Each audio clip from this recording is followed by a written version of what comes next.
ভাই না না না শুনুন শুনুন আপনি আপনি আপনি রিঅ্যাক্ট আপনি খুলেন না আপনি রিঅ্যাক্ট করেন না ভাই আই এম রিয়েলি সরি আপনি রিঅ্যাক্ট করেন না আপনি অনেক ভালো একটা মানুষ আমি যতটুকু জেনে আপনার কাছে আসছি বাট আপনার এই কথাটা আমি মানতে পারতেছি না আপনি খুলেন না এখনই আপনি খুলেন না আপনি আপনি আপনি উঠেন না আপনি বসেন জি আমার নাম হচ্ছে তাসনিম সারা প্রিয়া যেটা আমার মেইন নাম এবং আমার ফেসবুকে যে আমার একটা ডাক নাম দিয়ে আছে রয়া তাসনিম সো রয়া তাসনিম নামেই এখন সবাই আমাকে চেনে রয়াটা কোথা থেকে আসলো রয়া নামটা আমার হচ্ছে ডাক নাম সো এটা আর কি ফেসবুকে আর কি আগে দেওয়া আর কি নাম তাহলে এখন সবাই রয়া নামেই বেশি চিনছে রয়া নামেই আমাকে চেনে সো রয়া আপনার বর্তমান বয়স কত আমার বয়স হচ্ছে 27 27 জন্ম জেলা আমার জন্ম ঢাকাতে আমার জেলা কুমিল্লা হলেও আর কি কখনো কুমিল্লা যাওয়া যাওয়া হয়নি শুরু করতে চাই আমরা একটু শৈশব থেকেই আমার জন্ম ঢাকাতে আমার পড়াশোনাও ঢাকাতে আপনার বাবা কি করতেন আমার বাবা হচ্ছে বিজনেস করতো ডেভেলপমেন্টের বিজনেস এখন সে রিটায়ার্ড কয় ভাই বোন আপনারা আমরা দুই বোন আমি ছোট আর আমার মা হচ্ছে হাউসওয়াইফ হাউসওয়াইফ বলতে গেলে আমাদের ফ্যামিলিটা খুবই ছোট আর আমাদের আত্মীয় স্বজনও বলতে গেলে খুব বেশি না যে অনেকে থাকে জয়েন্ট ফ্যামিলি খুব বড় থাকে আমাদের ফ্যামিলিটা একটু ছোট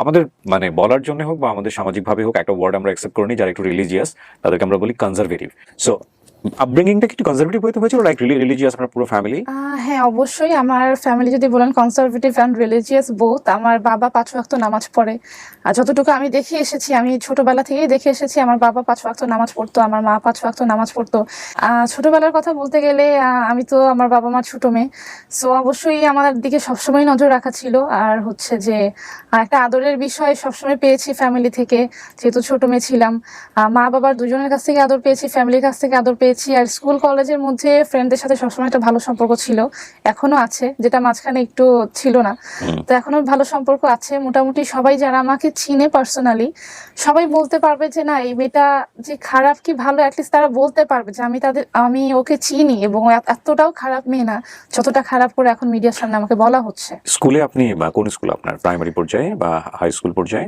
আমার স্কুল ছিল রামপুর একরামুন্নেসা হাই স্কুল তারপরে হাই স্কুলের পরে হচ্ছে আমি পড়েছি Rajarbagh police lines okay so আপনি আপনার মানে মানবিক সায়েন্স আর আর্টস সায়েন্সে পড়েছেন স্টুডেন্ট হিসেবে কেমন ছিলেন স্টুডেন্ট হিসেবে না খুব ভালো ছিলাম না ব্যাক বেঞ্চার টাইপের স্টুডেন্ট ছিলাম জাস্ট মনে হতো যে না কোনো মতো পাস করলেই চলবে এই টাইপের একটা স্টুডেন্ট ছিলাম ওকে ওকে সো আপনি কলেজে পাস করলেন জি তারপরে অনার্স বা ইউনিভার্সিটি পড়াশোনা কন্টিনিউ করা হয় আপনার বিবাহিত জীবন তাহলে কোন সময় গিয়ে আমার বিবাহিত জীবনে ইন্টারের শুরুতে ইন্টারের মেবি ফার্স্ট ইয়ার বা সেকেন্ড ইয়ার আমি বিয়ে করি 14তে হচ্ছে আমি ফার্স্ট ম্যারেজটা করি এটা ফ্যামিলিগতভাবেই দেওয়া হয়েছে অ্যারেঞ্জ ম্যারেজ ছিল পুরোপুরি জি অলমোস্ট বলতে গেলে আগে থেকে হয়তো একটু চিনতেন হ্যাঁ এটা নরমালি চেনা জানা ছিল বাট অ্যারেঞ্জ ম্যারেজ মানে আমি কেন প্রশ্নটা করছি যে আপনার এই বিয়েগুলো নিয়েও বিভিন্ন রকমের কথা হচ্ছে এবং আপনি এগুলো ফেসও করেছেন সো ওই সংসারটা আপনার কত দিনের সংসার ছিল সেটা আমি বিয়ে করেছি 2014তে এবং আমার ডিভোর্স হয় হচ্ছে 2018তে 4 বছরের সংসার ও ঘরে আপনার একটা সন্তানও আছে ওকে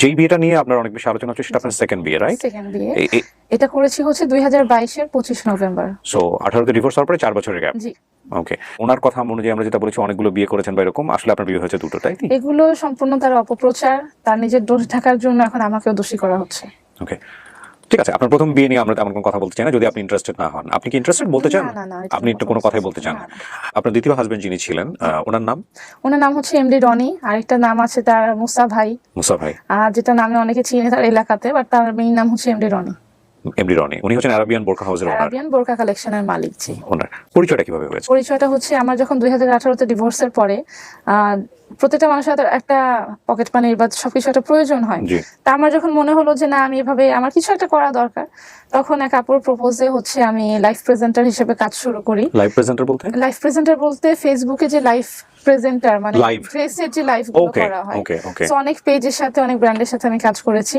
এর আগে আপনি কখনো করেন না এগুলো না এর আগে করিনি আমি 2018তে এটা শুরু করি লাইভ প্রেজেন্টার হিসেবে তারপর থেকে হচ্ছে যখন আরাবিয়ান বোরকা কালেকশন ওপেন হয় এবং তার পাশে গ্র্যান্ডিওর একটা আমার ফ্রেন্ডের শপ ছিল সেখানে আমি লাইভ করতাম ঠিক আরাবিয়ান বোরকা কালেকশনের পাশে তো ওটার থেকেই হচ্ছে আমাকে তারা দেখে এবং তারা আমাকে অ্যাপ্রোচ করে লাইভ করার জন্য তো আমি just as a live presenter হিসেবেই তার শপে জয়েন করি তার পেজে লাইভ এটা সম্ভবত 2021 সালের ঘটনা ওকে সো এই সময়টাতে শুধু আপনি 2021 না মেবি 20 এর দিকের ঘটনা আমি এক্সাক্ট ডেটা বলতে পারছি না সরি ইটস ওকে সো ওই সময়টা থেকে শুধু আপনি উপস্থাপন করতেন ওখানে নাকি আরো ছিলেন না আরো কেউ ছিল না আমি যখন থেকে তার পেজে লাইভ করি আমি লাইভ করতাম এবং তার কথা একটা ছিল যে তুমি যখন আমার পেজে লাইভ করো আমার পেজে আর কোনো মেয়ে মানুষ আসতে পারবে না এরকম একটা কথা তার মধ্যে ছিল উনি বলেছিল আর কোনো মেয়ে মানুষ আসতে পারবে না ওনার পেজে নাকি আপনাকে বলেছিল অন্য কোথাও করতে পারবে না না না আমাকে এটা বলেনি তার পেজে আমি ছাড়া আর কেউ লাইভ করতে পারবে না কিন্তু এটা কেন আমাকে জাস্ট এটা বলা হয়েছিল একটু খুশি করার জন্য আপনি বলতে পারেন না, আপনি এখানে কেন খুশি হবেন? আচ্ছা, কেন খুশি হবো এটাও বলি।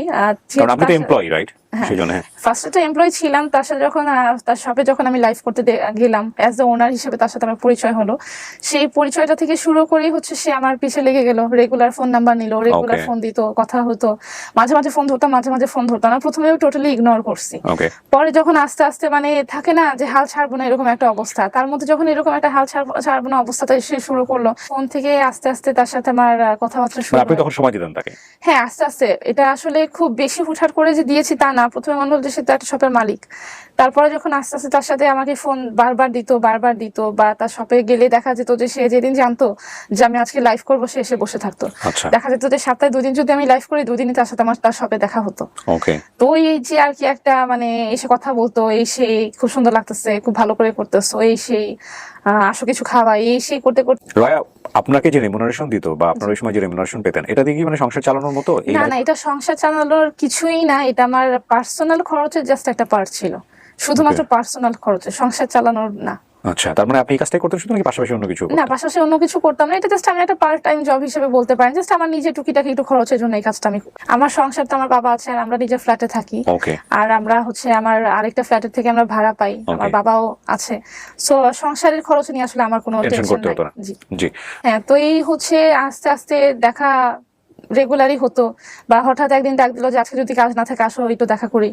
তো এই আর কি, না চাওয়া সত্ত্বেও আসলে তার সাথে ইন্টারাকশন হতে হতে হতে হতে আসলে একসময় সে যখন বলে যে তোমাকে পছন্দ করি, রেগুলার, সে এরপর থেকে সে আমাকে রেগুলারই ফোন, তেমন মনে হয় না যে মানে সে আমাকে মিস করছে এরকম একটা টাইম যে 2 দিন ফোন দিলাম না, 5 দিন ফোন দিলাম না। ওকে। সে রেগুলারই আমাকে ফোন দিত। সো একটা সময় কথা বলতে বলতে আসলে মনে হয় যে না, মানুষটা মেবি ভালো। এই কথাটা চিন্তা করেই আসলে তার প্রতি একটা মানে সফট কর্নার তৈরি হয়। হ্যাঁ, তৈরি হওয়ার পর থেকে সে যখন বলে যে সে আমাকে পছন্দ করে, তারপর থেকেই আসলে সম্পর্কটা শুরু। ওই সময়টাতে তার সম্পর্কে আপনি কতটুকু জানতেন?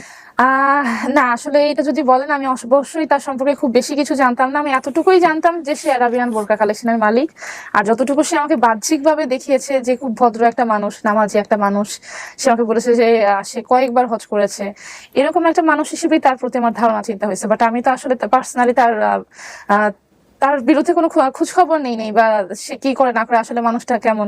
যেহেতু তার শপে কাজ করতাম, সবাই স্যার বলতো, মনে হয়েছিল যে না, একটা রেপুটেটেড একটা মানুষ হয়তো বা হবে।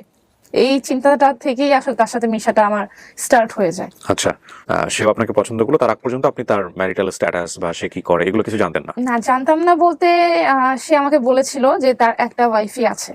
তখন আছে এটা? হ্যাঁ, ওকে। যখন আমার বললাম যে আপনি তো বিয়ে তো অবশ্যই করছেন, কারণ আপনার একটা এজের মানুষ। প্রথমে সে বলে সে বলে হাসাহাসি করে উড়িয়ে দেয়। পরে সে আমাকে বলতেছে যে হ্যাঁ, আমার একটা ওয়াইফ আছে, বাচ্চা আছে, বাট আমার ওয়াইফের সাথে আমার সম্পর্ক ভালো না। আচ্ছা। মেইনলি সে এই কথাটাই দিয়েই আমাকে শুরু করে। তখন আমি বললাম যে যাই হোক, আপনার বাচ্চা কাচ্চা আছে, সম্পর্ক ভালো না বললেই তো হয় না, সংসারে তো প্রবলেম থাকে। আমি নিজেও তো সংসারের প্রবলেম থেকে বেরিয়ে আসছি, এখন সিঙ্গেল মাদার আমি। তো সে এগুলা নিয়ে কথা বলতে বলতে এক সময় যখন আমাকে প্রেমের প্রস্তাব দেয় বা বিয়ের প্রস্তাব দেয়, তখন আগেই আমি তাকে প্রশ্ন করেছিলাম, এখন বোকামি বলতে পারেন বা যাই বলতে পারেন, আমি তাকে প্রশ্ন করেছিলাম যে দেখেন আপনার ওয়াইফ আছে, আমি যদি এই অবস্থায় আপনাকে বিয়ে করি, হ্যাঁ এমন হইতো যে আপনি আমার মতো, আমি যেমন ডিভোর্সড সিঙ্গেল মাদার, আপনার এরকম ডিভোর্স থাকতেন, আমাকে কেউ কোনো প্রশ্ন করতো না। বাট যেহেতু আপনি বলতেছেন যে আপনি আপনার ওয়াইফকে ছাড়বেন না, এই অবস্থায় যদি আমি আপনাকে বিয়ে করি, তাহলে মানুষ বলবে যে এক মেয়ে হয়ে আরেক মেয়ের সংসার ভেঙে বিয়ে করছে। এটা তো মানুষ আমার, আর আমি নিজেও কখনো চাবো না যে একটা মেয়ের রূপ সংসার নষ্ট করে আমি, তখন হয়তো বা মেয়েটা বলতে পারে যে আমার সংসার নষ্ট করে এই রয়া বিয়ে বসছে। আমি কখনোই চাবো না, আমি নিজে এই কথাটা শুনতে, আমি নিজেও একটা সাফারার, আমি কখনোই বলবো না যে আমি আরেকজনের সংসার নষ্ট করে। সে যখন প্রথম বিয়ের প্রস্তাব দেয়, আমি তাকে টোটালি না করে দিয়েছিলাম যে দেখেন এটা কখনোই সম্ভব না, আমি একজনের জানা সত্ত্বে আপনি ডিভোর্স দিয়ে দেন, সেখানে আমি রাজি আছি, বাট আমি একজনের উপরে বিয়ে করব না। তো এই কথাটা বলার পরেও তার সাথে বেশ কিছুদিন আমার গ্যাপ ছিল। সে আবার শুরু করলো যে না, তোমাকে ছাড়া বাঁচবই না, তোমাকে অনেক বেশি ভালো লাগে, তোমার চিন্তায় ঘুমাতে পারি না, এই ধরনের কথাবার্তা যখন শুরু করলো আস্তে আস্তে আস্তে আস্তে। এটা কিন্তু তার সাথে আমাদের বিয়ের আগে প্রায় 2 বছরের মতো তার সাথে আমার চেনা জানা। এটা কিন্তু মানুষ বলতে পারবে না যে আমি একদিনে তাকে বিয়ে করে ফেলেছি বা 2 মাসে তাকে বিয়ে করে ফেলেছি। প্রায় 2 বছরের মতো তাকে আমি চিনতাম, তাকে আমি নাও করে দিয়েছিলাম। তারপরেও আর কি ভাগ্যের লিখন এটা। তো তারপরেও সে যখন আমার পিছনে লেগে থাকে, আস্তে আস্তে আস্তে আস্তে তার তার প্রতি আমার একটা বিশ্বাস তৈরি হতে হতে আসলে পরে আমি যে বিয়ের ডিসিশনটা নিই। এবং এই বিয়ে ডিসিশন নেওয়ার আগে উনি ওনার আগের ওয়াইফকে ডিভোর্সও দেননি? না, ডিভোর্স দেয়নি। সে বলে যে আমার আগের ওই অবস্থায় আপনি জেনে শুনে রাজি হয়েছেন? যেটা শুনে রাজি হয়েছে যে প্ল্যান কি ছিল মানে আপনার জায়গা থেকে যে ওকে ফাইন আমি যে রাজি হচ্ছি, উনি ওনার ওয়াইফকে জানাবেন কিনা বা এই বিষয়টা গোপন রাখবেন কিনা, মানে বিষয়টা কি ছিল আপনাদের মধ্যে? বিষয়টা ছিল অবভিয়াসলি সে বলেছিল যে আমার ওয়াইফ টুকিটাকি আমার কথা কিছু একটা জানে, সে আমাকে এটা বলেছিল। যেহেতু একটা মেয়ে মানুষ কিন্তু সবই বুঝে, তার শপে আমি দীর্ঘদিন ধরে লাইভ করতেছি এবং আমি ছাড়া কেউই তার শপে লাইভ করে না, আমি যেদিন যাই সে বসে থাকে। তো সে আমাকে বলছো যে আমার ওয়াইফ একদিন বলছে যে তুমি রয়াকেই কেন রাখছো, আরো তুমি রাখতে পারো, ওই দীর্ঘদিন ধরে কাজ করতেছে। তো সে যেটা কথা ছিল যে আমার ওয়াইফ টুকিটাকি কিছু জানে, আর পরে জানবে আমি এটা ম্যানেজ করে নিব, বা যেহেতু তার সাথে আমার সম্পর্ক ভালো না সেরকম কিছু হবে না। অনেক প্রশ্ন থাকার পরেও আর কি সে কিভাবে বিষয়গুলো আমাকে দিয়ে ম্যানিপুলেট করেছে আমি জানি না, বাট এটাই সে আমাকে বলছে যে টুকিটাকি জানে এবং পরে জানলে আমি তাকে ম্যানেজ করে নিতে পারবো। ওকে, সো এটার উপরে আপনি ভর করে ডিসিশন নিয়েছেন? হ্যাঁ, এটার উপরে আমি যখন বললাম যে সে আমাকে বলে যে বিয়ের পরে সে আমার সাথেই থাকবে, তাদের সাথে সে থাকে না, সেখানে থাকে সেখানে থাকে, সবসময় বাসায় থাকে না, আমার সাথে থাকবে। তো তখন মনে হলো যে হ্যাঁ হতে পারে, যে যেহেতু দেখেছি যে মানুষটা মনে হয় ভদ্র, হতে পারে যে তার সাথে আমার জীবনটা সুন্দর হতে পারে, এই কারণে ডিসিশনটা নেওয়া। আপনার ফ্যামিলিকে আপনি জানিয়েছিলেন এটা? আমার ফ্যামিলিকে আমি জানিয়েছি এবং খুব বেশি জানাতে পারিনি, বাট আমার মাকে জানিয়েছিলাম, আমার মামাকে জানিয়েছিলাম, তারাই বিয়েতে রাজি ছিল না। আচ্ছা। তারা যখনই শুনে যে আরেকজন ওয়াইফ তার আছে, তারা টোটালি আমাকে মানা করে দেয় যে এই বিয়েতে যদি তুমি করো, আসলে আমি তো বলছি যে আমি বিয়েটা করব, তোমাদের এখন সমর্থনটা চাই। তারা যখন বলে যে না এই বিয়েটা যদি করো আমাদের কোনো সমর্থন পাবা না, নিজের রিস্কে করবা, বা এই বিয়েটা করো না, অবশ্যই আমার ফ্যামিলি আমাকে না করছিল। এই প্রেমের সম্পর্কটা কতদিন ছিল? প্রেমের সম্পর্কটা যদি বলেন যে খুব ডিপলি বিয়ের ডিসিশন নিয়ে বা তার প্রতি সফট কর্নার নিয়ে, এটা প্রায় 6 মাসের মতো ছিল। আর তার আগে তো তার সাথে আমার কথাবার্তা হতো, এটা তো আমি ধরবো না, কারণ তখন আর কি আমি তাকে নিয়ে কোনো চিন্তা করিনি।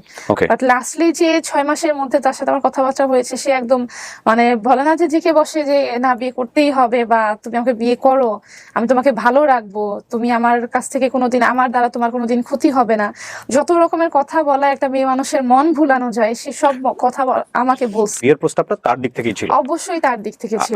আপনার জায়গা থেকে বিয়ের প্রস্তাব ছিল না? না, না। প্রেম যেহেতু করছি এটাই থাকুক, বিয়ের দিকে না যাই, আপনার জায়গা থেকে কি বিষয়টা এরকম ছিল? না, তার সাথে আমি কখনো এই ডিসিশন প্রেম করব এটাই আমার ডিসিশন ছিল না, এটা জাস্ট একটা সম্পর্কটা হয়ে যায়। আর তারপরেও যখন দেখায় যে সে আমাকে খুব বেশি ভালোবাসে, খুব বেশি আমাকে ছাড়া বাঁচতে পারবে না, মরতে পারবে না, এরকম ডিসিশন, তখন আর কি তার প্রতি আমার একটা, বাট যে প্রেম যে করব এরকম কোন ডিসিশন তাকে নিয়ে আমার ছিল না। ওকে, সো এক পর্যায়ে গিয়ে আপনি উনি বললো বিয়ে করবে এবং আপনি সেটা রাজি হলেন? মনে হয় যে হঠাৎ করে একটা তার উপরে পড়ে গেছে, এরকম একটা অবস্থা হয়ে গেছে। তো আমার ফ্যামিলি তো রাজি ছিল না। তারপরেও আমি আমার মাকে, মেয়ে মানুষ, আমার মাকে অনেক জোর করে, আমার মা বলে যে আমি এই বিয়েতে থাকবো না, এই বিয়েটা, আমার বিয়ের আগের দিন পর্যন্ত আপনি বিলিভ করবেন না, আমি যখন হাতে মেহেদি দিচ্ছিলাম সেই দিন পর্যন্ত, আমার মেহেদি দেওয়ার পরেও আমার মা বলছে যে বিয়েটা করিস না, এটা তোর জন্য ভালো হবে না। তো আসলে এই মানুষে বলে মা বাবার কথা ছাড়া যে একটা চলা উচিত না। আমি যদি সেদিন রাতে আমার মায়ের কথাটা শুনতাম, আজকে হয়তো আমাকে এখানে বসে থাকতে হতো না। আর তো আমি আমার মায়ের কথা শুনি নাই, আমি আমার মাকে বললাম যে না, আমি আসলেই তাকে বিশ্বাস করি, সে খুব ভালো একটা মানুষ, তুমি যদি তার সাথে মিশো তুমি বুঝতে পারবা, আমি যতটুকু দেখছি। তো এরপরে তো তার সাথে বিয়ে ডিসিশন হলো, বিয়েটাও হয়ে গেল। বিয়েটা হলো হচ্ছে 2022-এর 25 নভেম্বর। তো বিয়ের আগে ধরেন যে সে আমার সাথে যেরকম 2022-এর 25 নভেম্বর বিয়েটা কোথায় হলো? বিয়েটা হচ্ছে উত্তরার একটা রেস্টুরেন্টে হয়েছে। মানে এখানে লোকজন সবাই ছিলেন? লোকজন বলতে আমার মা ছিল, আর আমার হচ্ছে মামা ছিল একজন, আর হচ্ছে কি বলে আমার পক্ষ থেকে আর কেউ ছিল না, কারণ মামা দুজন। আর ওনার পক্ষ থেকে হচ্ছে তার যে কি বলবো, তার সাথে যারা সব সময় থাকে, ইউনুস, তারপরে হচ্ছে তার সাথে লোকজন যাদের সাথে সে কাজ নিয়ে জড়িত, বা খুব ফ্যামিলি না, সরি, তার সাথে ফ্যামিলি কেউ ছিল না, যে মা বাবা ভাই বোন, এটা তার ফ্যামিলি থেকে কেউই ছিল না। সে বললো যে আমি বিয়েটা করি, পরে আমি আস্তে আস্তে জানাই দিব। ওই সময়টাতে কি ওনার ওয়াইফ জানে বিষয়টা যে আজকে উনি বিয়ে করতে যাচ্ছেন? না, এটা সে হয়তো বা জানে না। সে জানে না? আপনি জিজ্ঞেস করেন নাই তাকে? না, যেহেতু সে বলছে যে সে ইভেন্চুয়ালি জানাবে। একটু ব্যাপারটা কোনো আপনার কাছে রিস্কি মনে হয়নি বিষয়টা? ব্যাপারটা অবশ্যই আমার কাছে রিস্কি মনে হয়েছে, বাট তারপরেও কি যখন প্রেমে পড়ে গেছি তখন মনে হয়েছে যে না, হয়তো বা সে ম্যানেজ করতে পারবে। প্রথম কথা হচ্ছে ধর্মীয় ভাবে তো এটা নিয়ম আছে যে একটা ছেলে চাইলে প্রথম স্ত্রীর অনুমতি না নিয়ে বিয়ে করতে পারে, বিয়ে করতে পারে। কিন্তু বাংলাদেশের আইন অনুযায়ী কিন্তু এটা নিয়ম নাই, নিয়ম নাই। এবং প্রথম স্ত্রীর অনুমতি অবশ্যই লাগবে দ্বিতীয় বিয়ে করার ক্ষেত্রে। এটা এটা আপনি জানতেন? আমি প্রথম স্ত্রী হয়েও অবশ্যই আমি চাবো না যে আমার জামাই আমাকে রেখে আরেকটা বিয়ে করুক, রাইট, আমি নিজেও চাবো না। রাইট। বাট তখন কি কারণে এই রিস্কটা নিয়েছিলাম, এটা যদি আমার কাছে সোজা সাপটা কোনো উত্তর চান, আমার কাছে এটা আসলেই কোনো উত্তর নেই, উত্তর নাই। যে ভুলটা আমার করা উচিত হয় নাই। বাট এই ভুলের শাস্তিটা আমি অনেক বড় ধরনের পেয়ে গেছি। সো 2022 সালের কত নভেম্বর? 25 নভেম্বর 25 নভেম্বর বিয়ে করলেন। একটা রেস্টুরেন্টে বিয়ে হয়। আপনাদের সংসারটা শুরু হলো কিভাবে? সংসারটা শুরু হলো বিয়ের পর। আমি তো আমার মার বাসায় ছিলাম, যেহেতু আমার বাচ্চাকে নিয়ে আমার মার বাসায় ছিলাম। বিয়ের 1-2 মাস পর্যন্ত আমি আমার মার বাসায় ছিলাম, মনে হয় 2 বা 3 মাস আমার মায়ের বাসায় ছিলাম। তারপর যখন ফ্যামিলিগত ভাবে একটু প্রবলেম হলো, আমার মা আসলে মানতে পারতেছিল না আমার বিয়ের ব্যাপারটা। তো তখনও মানতে পারছে না? না, তখনও মানতে পারছে না। আমার মা টোটালি এটার এগেইনস্টে ছিল। তো মা কি চাচ্ছিল ওই সময়টাতে? আমার মা আসলে, সে যখন, আমি তো আমার বাসায় ছিলাম বিয়ের পরে, জি। তো সে যখন আমার বাসায় আসা যাওয়া করতো, আমার মা আসলেই আদৌ মানতে পারে নাই যে এই লোকটার সাথে তুই কিভাবে বিয়ে ও, করলি। মানে সংসারটা আপনার বাসাতেই হতো? হ্যাঁ, সংসারটা শুরু হলো আমার বাসাতেই। তো ফ্যামিলিগত ভাবে যখন একটা ঝগড়াঝাটির সৃষ্টি হলো। ঝড়ঝাটি কেন হলো? ঝগড়াঝাটি কেন হলো বলতে, যে সে যখন আমার বাসায় আসে, দেখা যায় যে তখন থেকেই হয়তো বা হিন্টস গুলো ছিল, আমি পাইনি। সে যখন আমার বাসায় আসে, সে আমার মাটার সাথে সেরকম কোনো কথা বলে না। হ্যাঁ, কথা বলে না, বা সে এসে আমার সাথে বেশি টাইম স্পেন্ড করতে চায়। তো এগুলো নিয়ে যখন আস্তে আস্তে একটু মতবিরোধ হলো, তখন আমি চিন্তা করলাম যে যেহেতু এখন আমি বিয়ে করে ফেলছি, আমাদের একটা আলাদা সংসার দরকার। রাইট। সবার একটা প্রাইভেসি আছে, পার্সোনাল একটা প্রাইভেসি আছে। পরে আমি ভাবলাম যে, আমি তাকে বললাম যে দেখেন, আমরা একটা আলাদা বাসা নেই, সেটাই ভালো হবে, আমাদের একটা প্রাইভেসি আছে, যেহেতু ম্যারিড কাপল, আমরা আলাদা বাসা নিতেই পারি। রাইট। তখন তাকে বোঝানোর পরে সে রাজি হলো, যাচ্ছে ঠিক আছে আলাদা বাসা নাও। তখন ঠিক উত্তরাতেই আমার মায়ের বাসার আশেপাশেই হচ্ছে, আমি কাছাকাছিতেই আলাদা বাসা নেই, এবং সেখানে আমাদের অ্যাকচুয়াল যে প্রাইভেটলি বলেন যে আপনাদের সংসার শুরু আমাদের হলো। সংসারটা শুরু। আপনার বাবার ভূমিকা কি ছিল এখানে? আমার বাবার ভূমিকাটা যদি না বলি, আমার বাবার সাথে আসলে আমার একটু সম্পর্কের দূরত্ব আছে, এবং আমার বাবা আমার বিয়েতে রাজি ছিল না, কাজে সে টোটালি আউট অফ রিচ ছিল, যে তুমি যখন এগুলা করতেছো, এখানে আসলে আমার কোনো দায়িত্ব নাই, নিজের দায়িত্ব উনি সব থাকেন করবা। আপনাদের সঙ্গে একই সঙ্গে? হ্যাঁ, থাকে। জি। কেন, মানে এটা কি প্রথম কোনো কারণে? হ্যাঁ, এটা প্রথম কোনো কারণেই, যে কিছু মানে প্রথম private সংসারের কারণে? প্রথম সংসারের কারণে, যে রাগ করে কেন Okay. এটা করলা, রাগের কারণে বা এইসব কারণে হচ্ছে যে তুমি যেটা করতেছো, তুমি তা এখন আমি একটা অ্যাডাল্ট, তুমি যদি নিজে বুঝে শুনে কিছু করতে চাও, তাহলে এখানে যদি করতেই হবে বলো, তাহলে এখানে আমার আসলে কিছু করার নাই। তাহলে আর কথাই যদি না শুনিস, তাহলে সে আর কি বলবে। Exactly, exactly. যেটা হলো, আপনাদের আলাদা একটা সংসার শুরু হলো, ওখানে আপনি এবং আপনার দ্বিতীয় হাজবেন্ড, মানে আপনার মেয়েটা? হ্যাঁ, আমার মেয়ে আমার সাথেই ছিল। আপনার মেয়ে, ওর বয়স কত? ওর বয়স হচ্ছে 8 বছর। 8 বছর। তখন কি আপনি লাইভ করছেন ওনার পেজে? না না, অবশ্যই না। বিয়ের পরে লাইভ বন্ধ হয়ে গেল। বন্ধ কি উনি করে দিলেন না আপনি হ্যাঁ, করলেন? উনি করে দিল, যে বিয়ের পরে আর লাইভ করা যাবে না। তখন আরেকজন আসছে লাইভ হ্যাঁ, করার জন্য? তখন আরেকজন আসছে লাইভ করার জন্য। ওকে। তার কথা হচ্ছে যে এতদিন সিঙ্গেল ছিল, এতদিন লাইভ করছো, বাট বিয়ের পরে আমার বউ হিসাবে আর লাইভ করা যাবে না। তো সংসার জীবন বলতে এটাই শুরু। প্রথমেই হচ্ছে সেই যে একটা শুরু হলো, যে আমার স্বাধীনতা কেড়ে নেওয়া। লাইভ করাটা কিন্তু আমার একটা পার্ট Passion. টাইম একটা জবের মতো ছিল, বা ধরেন যে এই কাজটা করতে করতে আপনার ভালো লাগতেছে, এই কাজটা করতে আমার ভালো লাগে, এই ভালো লাগারও একটা দিক আমার ছিল। তো এগুলো আপনাদের বিয়ের আগে আন্ডারস্ট্যান্ডিং ছিল না, যে এই বিয়ের জিনিসগুলো আগে আসলে সে কখনো ওইভাবে বলে নাই, এটা সেও আমাকে কখনো খুলে বলে নাই যে বিয়ের পরে কিন্তু তোমাকে এভাবে এভাবে চলতে হবে। এই কথাগুলো যদি বিয়ের আগে সে আমাকে বলতো, তাহলে হয়তো আমি তাকে না করে দিতাম, যে আমি আমার বাক স্বাধীনতা হারায়, বা আমি আমার পার্সোনাল যে একটা ফ্রিডম থাকে, পার্সোনাল স্বাধীনতা হারায় আমি বিয়ে করতে চাই না। এই কথাটা হয়তো আমি তাকে বিয়ের আগে বলতাম, বাট বিয়ের আগে সে আমাকে কিছুই ক্লিয়ার করেনি। আমি খেতে পছন্দ করি, ঘুরতে পছন্দ করি, শপিং করতে পছন্দ করি, এগুলা সে বিয়ের আগে সুন্দর করে মেনে নিছে। সে বিয়ের আগে এগুলা বলতো যে ঠিক আছে, এখানে যাবো, সেখানে যাবো, এই করবো, সেই করবো। কিন্তু বিয়ের পরে আর কি, রাত দিনের যেমন একটা ডিফারেন্স, বিয়ের পরে হঠাৎ করে ডিফারেন্স শুরু হলো। মার বাসায় যতদিন ছিলাম, ততদিনও বুঝতে পারিনি, কারণ সে তো সবসময় আমার মায়ের বাসায় থাকতো না, আসতো যেহেতু, এরকম একটা ইসের মধ্যে ছিল, প্রেম টাইপেরই একটা সম্পর্ক ছিল, যে আসতেছে, থাকতেছে, একদিন থাকতেছে, সপ্তাহে 1-2 দিন থাকতেছে, চলে যাচ্ছে। বাট পার্সোনাল বাসা নেওয়ার পরে যখন সে 24 ঘন্টা থাকতেছে, তখন দেখা যাচ্ছে যে স্বাধীনতা বলতে, আমি যদি একটা ফোন ধরতেও দেরি করি, তাহলেও হচ্ছে তার কাছে আমার অনেক জবাবদিহি করতে হয়, যে আমি ফোনটা ধরতে কেন দেরি করলাম। এইভাবে যখন সে শুরু করে দেয় আস্তে আস্তে, সে আমার উপরে চাপগুলো একদিনে সৃষ্টি করে নাই।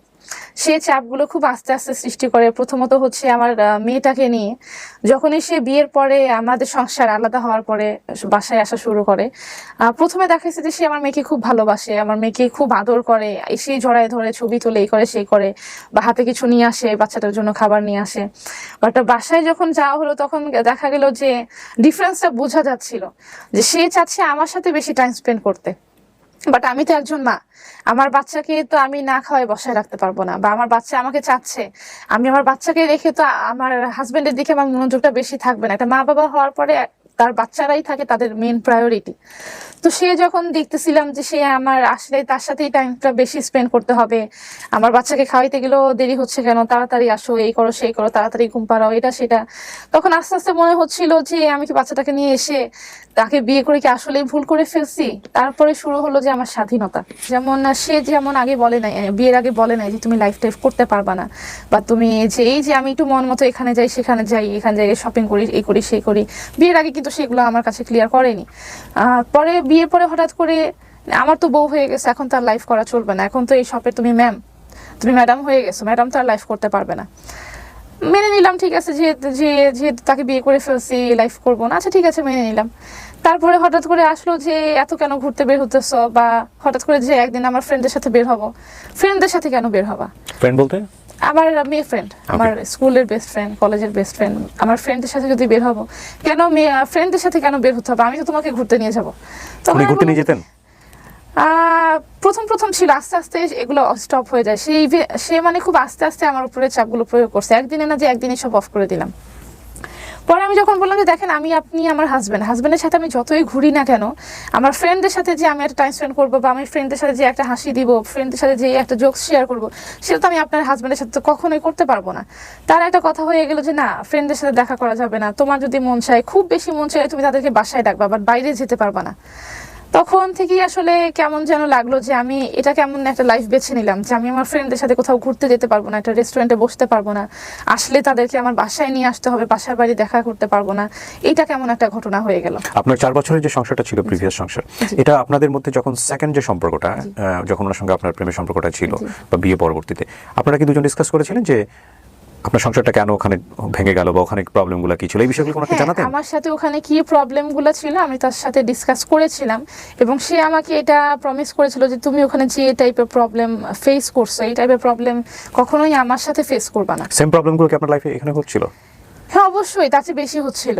ওখানে আমি বলবো যে ওখানেই আরো কম ছিল, তার চেয়ে আরো বেশি প্রবলেমগুলো এখানে শুরু হয়ে গেছে। সো উনি আপনাকে চাইতো না যে আপনি ফ্রেন্ডদের সাথে আড্ডা দেন বা বাইরে যান? হ্যাঁ, আমি বাইরে যেতে পারবো না, তো আমি যদি একটু শপিং করতে যাব, একদিনের বেশি 2 দিন কেন শপিং?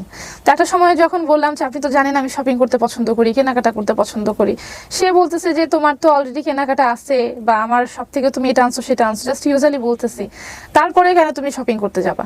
মানে হঠাৎ করে যখন মনে হলো যে আমি পরাধীন একটা জীবনযাপনে এসে পড়ছি, তখন হঠাৎ করে মনে হলো যে দিন থেকে রাতের যে ডিফারেন্স আমি তার বুঝতে পারলাম, যে আস্তে আস্তে করে সে আমার লাইফটা তার হাতের মুঠোয় কন্ট্রোল করার চেষ্টা করতেছে। তো এই থেকেই শুরু হয়, তার সাথে আমার আস্তে আস্তে করে মতবিরোধ শুরু হয়। তারপরে একটা সময় আমার ড্রেস আপ নিয়ে তার প্রবলেম হলো। কিরকম প্রবলেম? ড্রেস আপ যেমন আজকে আমি এখানে সালোয়ার কামিজ পরে আসছি, তো তার কথা ছিল যে সালোয়ার কামিজ পরে বাসার বাইরে যাওয়া যাবে না। তো আমি বললাম যে কেন, সালোয়ার কামিজে কি সমস্যা? আমি তো জিন্স পরতেছি না, টপস পরতেছি না, টাইট ফিটিং কোনো ড্রেস পরতেছি না। সে বলতেছে যে না, সালোয়ার কামিজ পোশাক না, সালোয়ার কামিজ পরলে মেয়েদের এই দেখা যায়, সেই দেখা যায়, হাত দেখা যায়, পা দেখা যায়, অনেক রকমের প্রশ্ন। তাই বললাম যে সালোয়ার কামিজ আপনি কবে দেখছেন? আমি যদি ভদ্রভাবে পরি তাহলে কেন আমার হাত পা দেখা যাবে? তার কথা হচ্ছে যে না, আমি যেটা বলবো সেটাই তোমাকে করতে হবে, তুমি খুব এক্সট্রিম লেভেল পর্দা করে বের হবা। এটা নিয়ে তার সাথে আমার বিয়ের আগে কথা হয়েছিল, সে আমাকে বিয়ের আগে যে বললো যে পর্দা করতে হবে। তাই আমি বললাম যে আমি নিজে একটা রিলিজিয়াস ফ্যামিলির মেয়ে, আমার মধ্যে রিলিজিয়ন আছে, আমি ইসলাম মন মানসিকতা আছে, তো আমি খুব বেশি এক্সট্রিম লেভেলের পর্দা করতে পারবো না, বাট আমি যতটুকু লাগে অতটুকু করব। এক্সট্রিম লেভেলের বলতে মুখ ঢাকা বা খুব বেশি সবসময় বোরকা পরে লেভেলের করতে পারবো না। সে বিয়ের আগে মানে তুমি যতটুকু করবা ততটুকুই আমার জন্য এনাফ। বাট বিয়ের পরে তার কথা হলো যে না, নাক মুখ না ঢেকে তারপরে বোরকা না পরে তুমি বাসা থেকে বের হতে পারবা না। এমন একটা সময় গেছে আমি বারান্দায় গেলেও সে প্রবলেম করছে যে বারান্দায় কেন গেলা, মানুষ তোমাকে দেখে ফেলছে। আমি বললাম যে বারান্দায় মানুষ আমাকে দেখে ফেললো মানে? পরে বলছে বারান্দায়। তাই বললাম যে কোথায় মানুষ দাঁড়ায় আছে আমাকে দেখার জন্য? তার কথা হচ্ছে যে বারান্দায় গেলেও কোনো ছেলে মানুষ দেখে ফেলবে, বারান্দায় চাদর টানায় রাখতে হবে। এগুলো আপনি একদম এনজয় করতেন না বিষয়গুলো? না, অবশ্যই না। এগুলা তো আসলে যদি আপনি বলেন এটা তো নরমাল একটা কিন্তু লাইফ। আমরা তো অনেক সময় দেখি যে প্রেমের সম্পর্কে এগুলো মানুষ এনজয় করে, যে না আমাকে সে অনেক বেশি ভালোবাসে, সেই কারণে বোধহয় সে এরকম করে চাইছে যে সে একেবারে, আমি জাস্ট প্রশ্ন করছি আপনাকে, ইটস ইউর ওপিনিয়ন, অনেকে কিন্তু এনজয় করে এগুলা, যে না সে আমাকে অনেক বেশি ভালো করে, সে কারণে হয়তো বা অনেক বেশি অ্যাটেনশন দিচ্ছে। অ্যাটেনশন দেওয়ার একটা লেভেল আছে। অ্যাটেনশনটা যদি আপনি আমাকে নর্মালি দেন, খুব ভালোবেসে একটা অ্যাটেনশন দেন, সেটা একটা কথা। আর আরেকটা অ্যাটেনশন যদি আপনি আমাকে হচ্ছে ছোট করার জন্য বা আপনি আমাকে আপনার কন্ট্রোলে নেওয়ার জন্য, আমাকে ম্যানিপুলেট করার জন্য, যে আমার অ্যাটেনশনের বাদে তুমি কোনো অ্যাটেনশনে যেতে পারবা না বা আমার অ্যাটেনশনের বাইরে তুমি কিছু করতে পারবা না, আমার অ্যাটেনশন বা আমার চিন্তার বাইরে তোমার পার্সোনাল ব্যক্তিগত কোনো ইচ্ছা থাকবে না, কোনো চিন্তা থাকবে না, এটা যদি কোনো মানুষ এনজয় করে, এটা আমি বলবো না যে তার জন্য এটা ভালো হবে। Okay fine. সো আপনাদের বিয়ের সম্পর্ক কত বছরের? বিয়ের সম্পর্ক 1.5 বছরের মতো। সো ইনিশিয়ালি এই প্রবলেমগুলো শুরু হলো বিয়ের কতদিন পর থেকে? বিয়ের পরপর থেকে আস্তে আস্তে করে শুরু হলো। প্রবলেমগুলো শুরু এবং একটা জিনিস আপনি বোধহয় বলছিলেন মাঝখানে যে উনি আপনাকে প্রচুর আপনার কাছ থেকে সময় চাইতেন, কিন্তু অতটা আপনি দিতে পারতেন না। না, আমি তো একটা মা, সে তো আমাকে দেখে বিয়ে করেছে যে আমার একটা বেবি আছে, আমার বেবিকে অবশ্যই আমার পড়াতে হবে, খাওয়াতে হবে, তাকে ঘুমানোর সময় দিতে হবে। তার মা, একটা মা বাচ্চার সাথে যে একটা টাইম স্পেন্ড করে, সেই সময়টা আমাকে তার দিতে হবে। তার সাথে আমি পার্সোনাল সময়টা এনজয় করতাম, বাট আমার কাছে ফার্স্ট প্রায়োরিটি আমার মেয়ে ছিল। আমি কখনোই, আমার তখনই খারাপ লাগতো যখন হচ্ছে আমার মেয়েকে রেখে এসে তার সাথে আমার টাইমটা স্পেন্ড করতে হবে, কারণ সে চাইতো না যে আমাদের মধ্যে আমাদের মেয়ে থাকুক। ওকে। সে চাইতো যে টোটালি আমরা দুজনই থাকবো। তা আমার কথা ছিল যে না, আমরা দুজন কেন থাকবো? সে, আপনি একটা বাবা, আমিও একটা মা, আমরা দুজনে অ্যাডাল্ট হিসেবে বিয়ে করেছি, তো এখানে শুধুই যে লুতুপুতু টাইপের একটা সম্পর্ক থাকতো, এটা আমি কখনোই এনজয় করিনি। এগুলো আস্তে আস্তে করে হচ্ছে এর মাঝখানে তার সাথে আমার 2-1 ঝগড়া লাগে। ঝগড়ার সময় সে আমার গায়ে হাত তোলে 2বার করে। বিয়ের কতদিন পর এটা হয় গায়ে হাত তোলা বিষয়টা? গায়ে হাত তোলাটা মেবি আমরা যে আলাদা বাসাটায় উঠি তার 2 থেকে 3 মাস পরে। কোন ইস্যু ছিল, কি ইস্যু ছিল? এই ইস্যুটা ছিল একদমই লাইক পার্সোনাল ব্যাপার, যে আমি বাইরে যাচ্ছি। আরেকটা ইস্যু ছিল আমার সোশ্যাল মিডিয়া নিয়ে, যে আমি সোশ্যাল মিডিয়া ইউজ করতে পারবো না, আমি মোবাইল ইউজ করতে পারবো না। ধর যে তার সামনে বসে আমি একটা ফেসবুকের একটা পোস্ট চেক করতেছি, এটা করা যাবে না। তো এটা নিয়েই একদিন ঝগড়া লাগতে লাগতে সে আমার গায়ে হাত তোলে এবং সে আমাকে বলে যে ফেসবুক, সোশ্যাল মিডিয়া কোনো কিছু ইউজ করা যাবে না। তাই বললাম যে আমার এই ফেসবুকের কারণেই তো আপনার সাথে আমার দেখা। আমি যদি ফেসবুকে লাইভ না করতে যেতাম, আপনার শপে না যেতাম, তাহলে আমাদের দেখাটা হতো কিভাবে? আর আজকে আপনি ফেসবুক চালানো বন্ধ করে দিতেছেন, আমার সোশ্যাল মিডিয়া বন্ধ করে দিতেছেন, এটা কেমন কথা? এটা আমি মানি নাই। এটা না মানার কারণে যখন এক সময় কথাবার্তা হতে হতে সে আমার গায়ে হাত তুলে, সেবার আমি বাসা থেকে বের হয়ে গিয়েছিলাম। মানে আপনার ওই উত্তরের বাসা থেকে? হ্যাঁ, আমার উত্তরের বাসা থেকে আমি মেয়েকে নিয়ে? হ্যাঁ, আমার অবশ্যই আমার মেয়েকে নিয়ে আমি বের হয়ে যাই। তারপরে সে আমাকে হাতে পায়ে ধরে নিয়ে আসে, ভুল হয়ে গেছে, সরি, মাফ চাই। কতদিন ছিলেন বাইরে? বাইরে বেশি দিন, একদিনের মতোই ছিলাম। সে পাগল হয়ে খুঁজে আমাকে নিয়ে আসছে, যে আমার ভুল হয়ে গেছে। সে পাগলের মতো খুঁজে নিয়ে আসে। সেকেন্ড টাইমও আবার হচ্ছে আমার ড্রেস আপ নিয়ে যখন তার সাথে ঝগড়া হয়, যে আমি কেন নর্মাল একটা ড্রেস আপ পরতে পারবো না বা নর্মাল ভাবে বের হতে পারবো না, দেখা যায় যে আমি লিপস্টিক দিলেও তার সমস্যা। এমন কি হয়েছে যে বাইরে আপনারা ঘুরছেন একসঙ্গে, অন্য কোনো ছেলে আপনাকে পোক করেছে, সেটা নিয়ে সে খুব জেলাস ফিল করছে? এবং না, পোক করেছে এটা পোক করে বলতে অ্যাটেনশন দিচ্ছে বা অ্যাটেনশন দিচ্ছে বলতে যে হ্যাঁ, বাইরে যদি গিয়েছি নর্মালি সে কোনো খারাপ নজরে আমার দিকে তাকায়নি। নর্মালি ধরেন যে একটা ছেলে আমার দিকে তাকালো, সেটা নিয়ে খুব বেশি একটা, এই কেন ছেলে তোমার দিকে তাকালো, তুমি এদিক হয়ে বসো, ওই দিক হয়ে বসো, এইভাবে বসো, এইভাবে বসো, গাড়িতে যেয়ে বসো। নর্মালি একটা প্লেসে ধরেন যে গাড়ি থেকে নেমে ফুচকা খেতে দাঁড়ালাম, তো ফুচকাও তোমাকে গাড়িতে বসে খাইতে হবে, কেন ছেলেটা তোমার দিকে তাকাইলো? বা কেন তুমি হঠাৎ দেখেন যে আমি একটা সময় আমি তার প্রতি ভয় হয়ে গেছিল, যে যদি ছেলেটা নর্মালি ছেলেটা আমার দিকে তাকাইছে, হঠাৎ আমার তার দিকে চোখ পড়ে গেল, হঠাৎ এদিক ওদিক তাকাতে তাকাতে আপনার দিকে আমার চোখ পড়ে গেল, কেন আপনার দিকে আমার চোখ পড়লো, আমি কেন ওই দিকে চোখটা নিলাম? এটার জন্য তার সাথে আমার ঝগড়া হয়ে যেত। এটার জন্য হচ্ছে সে খুব উত্তেজিত হয়ে, ধরেন যে বাইরে থাকলে সে গাড়ির মধ্যে কিল ঘুষি মারা শুরু করতো।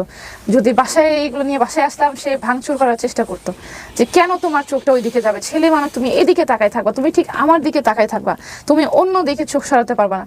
তখন যখন আমার মনে হলো যে আসলে আমার চোখ থাকাটাও মনে হয় আমার প্রবলেম হয়ে গেছে, একটা সময় আমার মনে হলো যে চোখ থাকাটাও মনে হয় আমার প্রবলেম হয়ে গেছে। আপনাকে সন্দেহ করতো? সন্দেহ না, এটা আমি কি বলবো, আমি জাস্টিফাই করতে পারি, এটা আসলে কি দিয়ে আমি বুঝাবো, সন্দেহ না, মানে তাকানো যাবে না। আজকের এই অনুষ্ঠান থেকে যারা অনেক সাইকিয়াট্রিস্ট আছেন, আমার মনে হয় যে তাদেরও অনেক বড় বড় কিছু বলার আছে এখানে। Right now I am not a psychiatrist, I am just a presenter. So এই যে সিম্পটমগুলো একটা ছেলের মধ্যে বা একটা মেয়ের মধ্যে, এই যে কাইন্ড অফ পজেসিভনেস, এটা আসলে পজেসিভনেস বলবো কিনা আমি জানি না, এক্সট্রিম লেভেলের পজেসিভনেস। ওকে, এইটাকে আসলে টলারেন্স লেভেলে নেয়ার জন্য আসলে কি করার আছে ফ্রম বোথ সাইড, এটা নিয়ে আমাদের কাজ করা উচিত। কারণ এটা আসলে ওনার গল্পতে আসছে, এটা কিন্তু ব্যাপারটা এমন না যে শুধু ওনার জীবনে উনি ফেস করেন, প্রত্যেকটা লাভে এটা কম বেশি আছে। So very important thing. But এটার যে পরিণতি দাঁড়িয়েছে, আসলে এটার পরিণতি কি কিসের পরিণতি সেটা আমরা সামনে দিকে গেলেই বুঝতে পারবো। তো ঠিক আছে, জি আপনি যেটা বলছিলেন যে খুব এক্সট্রিম লেভেলের পজেসিভনেস ছিল। হ্যাঁ, এক্সট্রিম লেভেলের পজেসিভনেস, যখন আমার মনে হচ্ছিল যে একটা সময় আমার মনে হলো যে আমার চোখ দুইটা থাকাও মনে হয় আমার জন্য কষ্টের, যে এই চোখ নিয়ে আমি হঠাৎ করে তাকাই ফেললাম বা আমার চোখটা আমাকে স্টিল রেখে দিতে হবে। আমার যখন মনে হচ্ছিল যে আমি হয়তোবা ভুল করে ফেলছি, এই জীবনটা আমি চাইনি, এইরকম একটা জীবন, ভয়ঙ্কর রকমের একটা পজেসিভনেসের যে কন্ট্রোলের মধ্যে একটা জীবন, এইরকম ভয়াবহ জীবনটা আমি চাইনি। আস্তে আস্তে যখন আমার মনে হলো, by that time I was pregnant. তো আচ্ছা, বিয়ের কয় মাস পরে এটা? 1 থেকে 2 মাস পরেই। So it was A plan baby, right? আমি, আমার পক্ষ থেকে প্ল্যান ছিল, আমি এটা বলবো না, বাট সে আমাকে জোর করেছে বেবিটা নেওয়ার জন্য। তখন পর্যন্ত আপনার কি মনে হয়েছে যে উনি ওনার ফার্স্ট ওয়াইফের না, সাথে আসলে, জি। দূরত্ব আছে, বা ওনার ফার্স্ট ওয়াইফ বিষয়গুলো জানে না, বা উনি ওনার ফার্স্ট ওয়াইফকে বেশি সময় দিচ্ছে? আমাদের বিয়ের কিছুদিন পরেই সে আমাকে বলছে যে তার ওয়াইফ জেনে গেছে, যেহেতু আমার পাশে থাকতেছে, এটা সেটা রেগুলার আসতেছে, এটা সেটা পাঠাচ্ছে, তার লোকের আসা যাওয়া। তো সে বিয়ে কিছুদিন পরেই বলছিল যে তার ফার্স্ট ওয়াইফ জেনে গেছে। এবং বেবির যে ঘটনাটা, সে আমাকে কাইন্ড অফ জোর করে যে যেহেতু তুমি আমাকে বিয়ে করছো, আমাদের একটা বেবি থাকতেই হবে। এটা কি আপনার কখনো মনে হয়েছে যে এটা ওনার এক ধরনের ফিয়ারনেস থেকে, যে লাইক আপনি ওনার কাছ থেকে চলে যাবেন, সে কারণে আটকানোর সেই চেষ্টা? কারণে আমাকে আটকানোর চেষ্টাটাই সে করেছিল। আপনার মনে হয়েছে কিনা কখনো? না, এটা আমি ইনিশিয়ালি বুঝতে পারিনি। আচ্ছা, আমার কাছে একদম এটা বিয়ের পরে যখন সে আমাকে একদম কান ভরতে থাকে যে না, আমাদের একটা বেবি দরকার, একটা বেবি হলে আমাদের সম্পর্কটা সুন্দর হয়ে যাবে। তো আমার কাছে তখন একদমই আর কি, নতুন নতুন বিয়ে করেছি তো, মানে আমার কাছে মনে হচ্ছে সে ভালোবেসে এগুলো বলতেছে এগুলো। বাট আমি যখন বুঝতে পারছিলাম যে সে আমাকে আটকানোর জন্য, যে একটা বেবি থাকলে হয়তো বা সে যাই করুক না কেন আমি সেটাই মেনে নিব, বাচ্চার মুখের দিকে তাকায়, যখন আমার কথাটা এই কথাটা আমার মনে হয়েছে, সেই পর্যন্ত অনেক বেশি দেরি হয়ে গেছে। দেরি হয়েছে বলতে? দেরি হয়ে গেছে বলতে যে তখন তো অলরেডি যা হওয়ার হয়ে গেছে, বেবিটাও হয়ে গেছে, আর আমার সাথে যা করার সে তা শুরু করে দিছে। তখন আমার মনে হচ্ছে যে এই জন্যই হয়তো বা সে আমাকে আটকানোর জন্য, যে আমি 2টা বেবি নিয়ে কোথায় যাব, এই একটা কাইন্ড অফ ভিউ থেকেই হচ্ছে সে আমার সাথে এই কাজটা করছে। যখন মনে হয়েছে তখন মনে হচ্ছে যে না, এই কাজটা আসলে আমার ঠিক হয় নাই। তোর কি লাভে কোনো বেশি ঘাটতি আমি ছিল? তাড়াতাড়ি করে ফেলছি। মানে এটা তো এক ধরনের, আপনি যেটা বলছেন যে খুব এক্সট্রিম পজেসিভনেস, কিন্তু প্রেমে কি কোনো ঘাটতি ছিল? ভালোবাসায় কি কোনো ঘাটতি ছিল? ভালোবাসা অনেক বেশি দেখিয়েছে, মুখে তুলে খাইয়েছে।